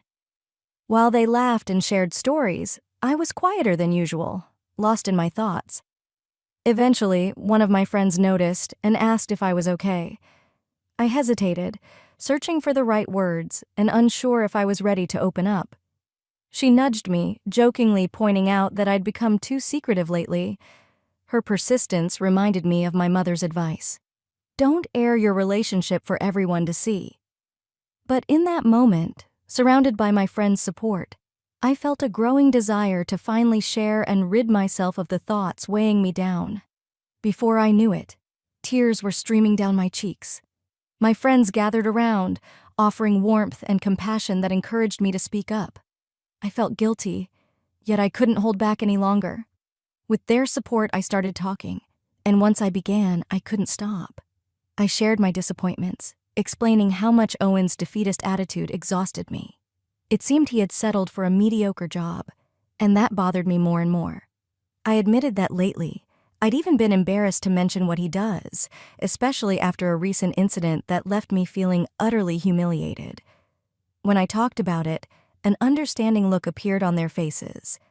Intrigued, I asked what they thought. Gently but honestly, they confessed they'd discussed it among themselves, wondering how I had managed to put up with the situation for so long. I felt both relieved and supported, grateful that they understood me. Recalling a particularly painful moment, I told them how embarrassed I'd felt when he arrived in that old wreck of a car he'd bought. It was one of the most humiliating moments for me. They sympathized, and one friend even joked, "I'd sooner give up an arm than cook for a man." We all laughed, but as the laughter faded, I realized how much I'd changed myself in an attempt to make Owen happy. I confessed to my friends that I felt overwhelmed, that Owen was no longer the man I married. I spoke sharply, admitting he had become someone we used to mock, and now I was married to that man. My friends nodded in understanding and advised me to take control of the situation. When I asked how, they suggested giving him an ultimatum. Either he finds a job I wouldn't be ashamed of, or he risks losing me. I realized they were right. His job was draining me. I felt my life had turned into endless cooking and cleaning just to cope with what he brought home from the mine. I admitted that if he didn't quit that job, I would leave. I could no longer bear it. And I even confessed that I no longer felt any attraction toward him. Instead of tenderness, his touch left me feeling dirty. We laughed, maybe a bit louder than we should have, and I managed a strained smile, feeling a strange relief from finally getting it all out. But suddenly, the sound of a car door slamming interrupted our moment. An engine roared to life, and I jumped up, running to the window. There was Owen's truck speeding down the road, and my heart sank.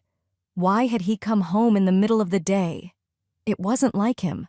Worse, I feared he might have heard every word. My friends tried to reassure me, saying maybe it was meant to happen this way. They reminded me that he would have found out eventually. But I was shaken. I hadn't imagined he'd learn the truth like this. I decided I would have an open conversation with him when he returned, and I set the table, waiting. But that night, he never came back. I spent the night on the couch in the living room, deciding to talk to him as soon as he came back. I wanted to address everything directly.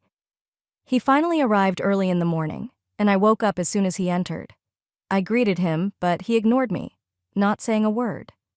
When I reached out and gently took his hand to stop him, he looked at me and asked if I thought he was too dirty for me to touch. From that one question, I realized he had overheard my conversation with my friends. I told him we needed to talk, but he just shrugged, saying he was too tired and didn't owe me any explanations.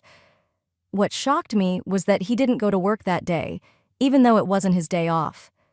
Soon, a team of plumbers and builders arrived.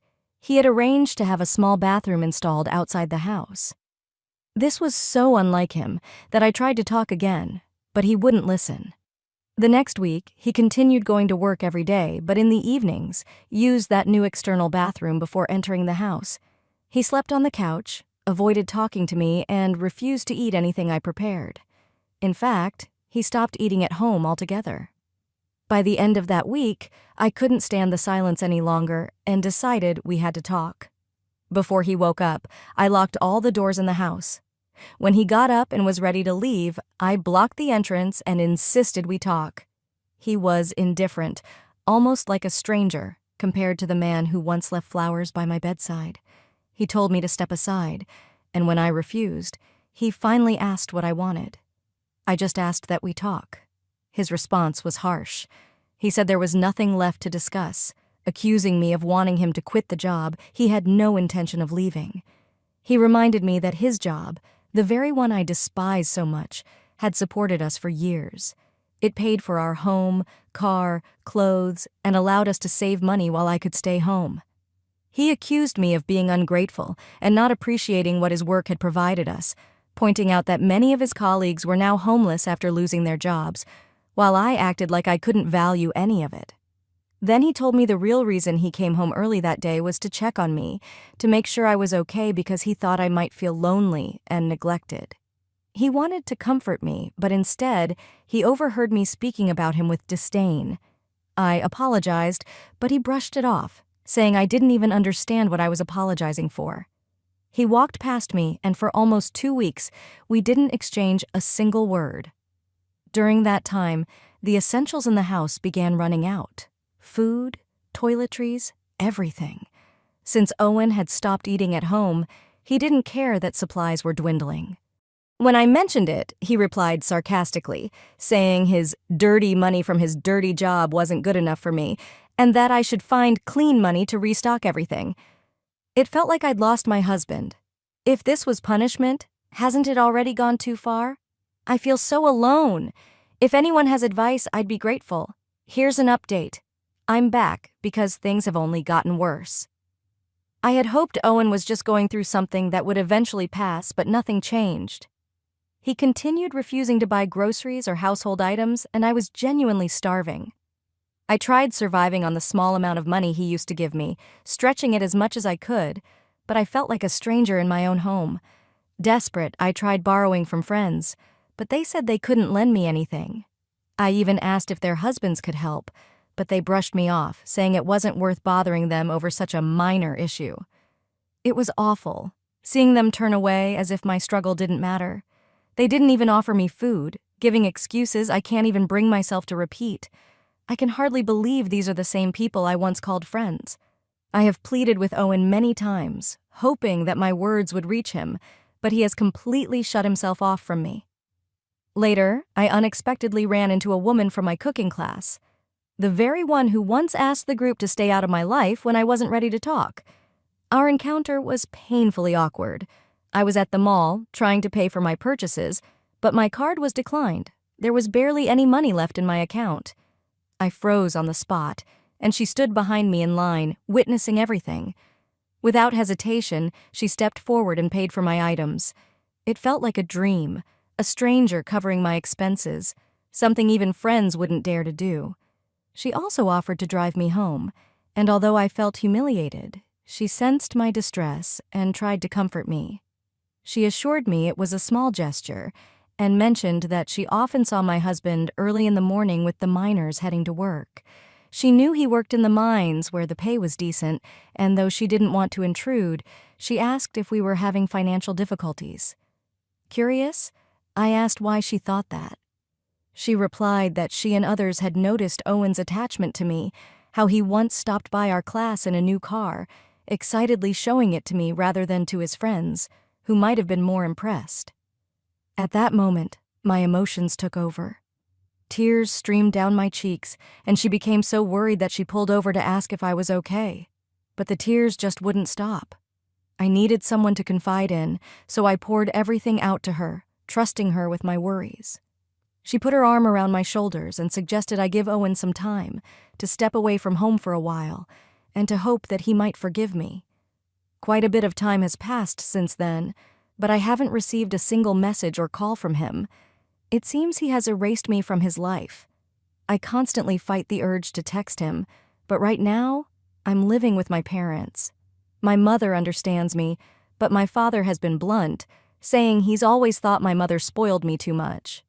Looking back, I can see my reckless actions. I was careless, and even now, my own behavior baffles me. I lost a truly remarkable person because of my own mistakes. I let people who couldn't even manage their own lives influence my marriage. It's clear that Owen wants nothing to do with me, and I wouldn't be surprised if divorce papers arrived soon. I think he's leaving me in this state of uncertainty as a form of punishment, and it's tearing me apart from the inside. My father keeps saying that I rely too much on others to solve my problems, and that I need to stop sharing every detail of my life. So, this will be my last post. Thank you, Reddit. I only wish I had realized this sooner. After all these years, I should have known better. But now all I have left is regret. This concludes the story. If you like it, then put your powerful like and subscribe to the channel.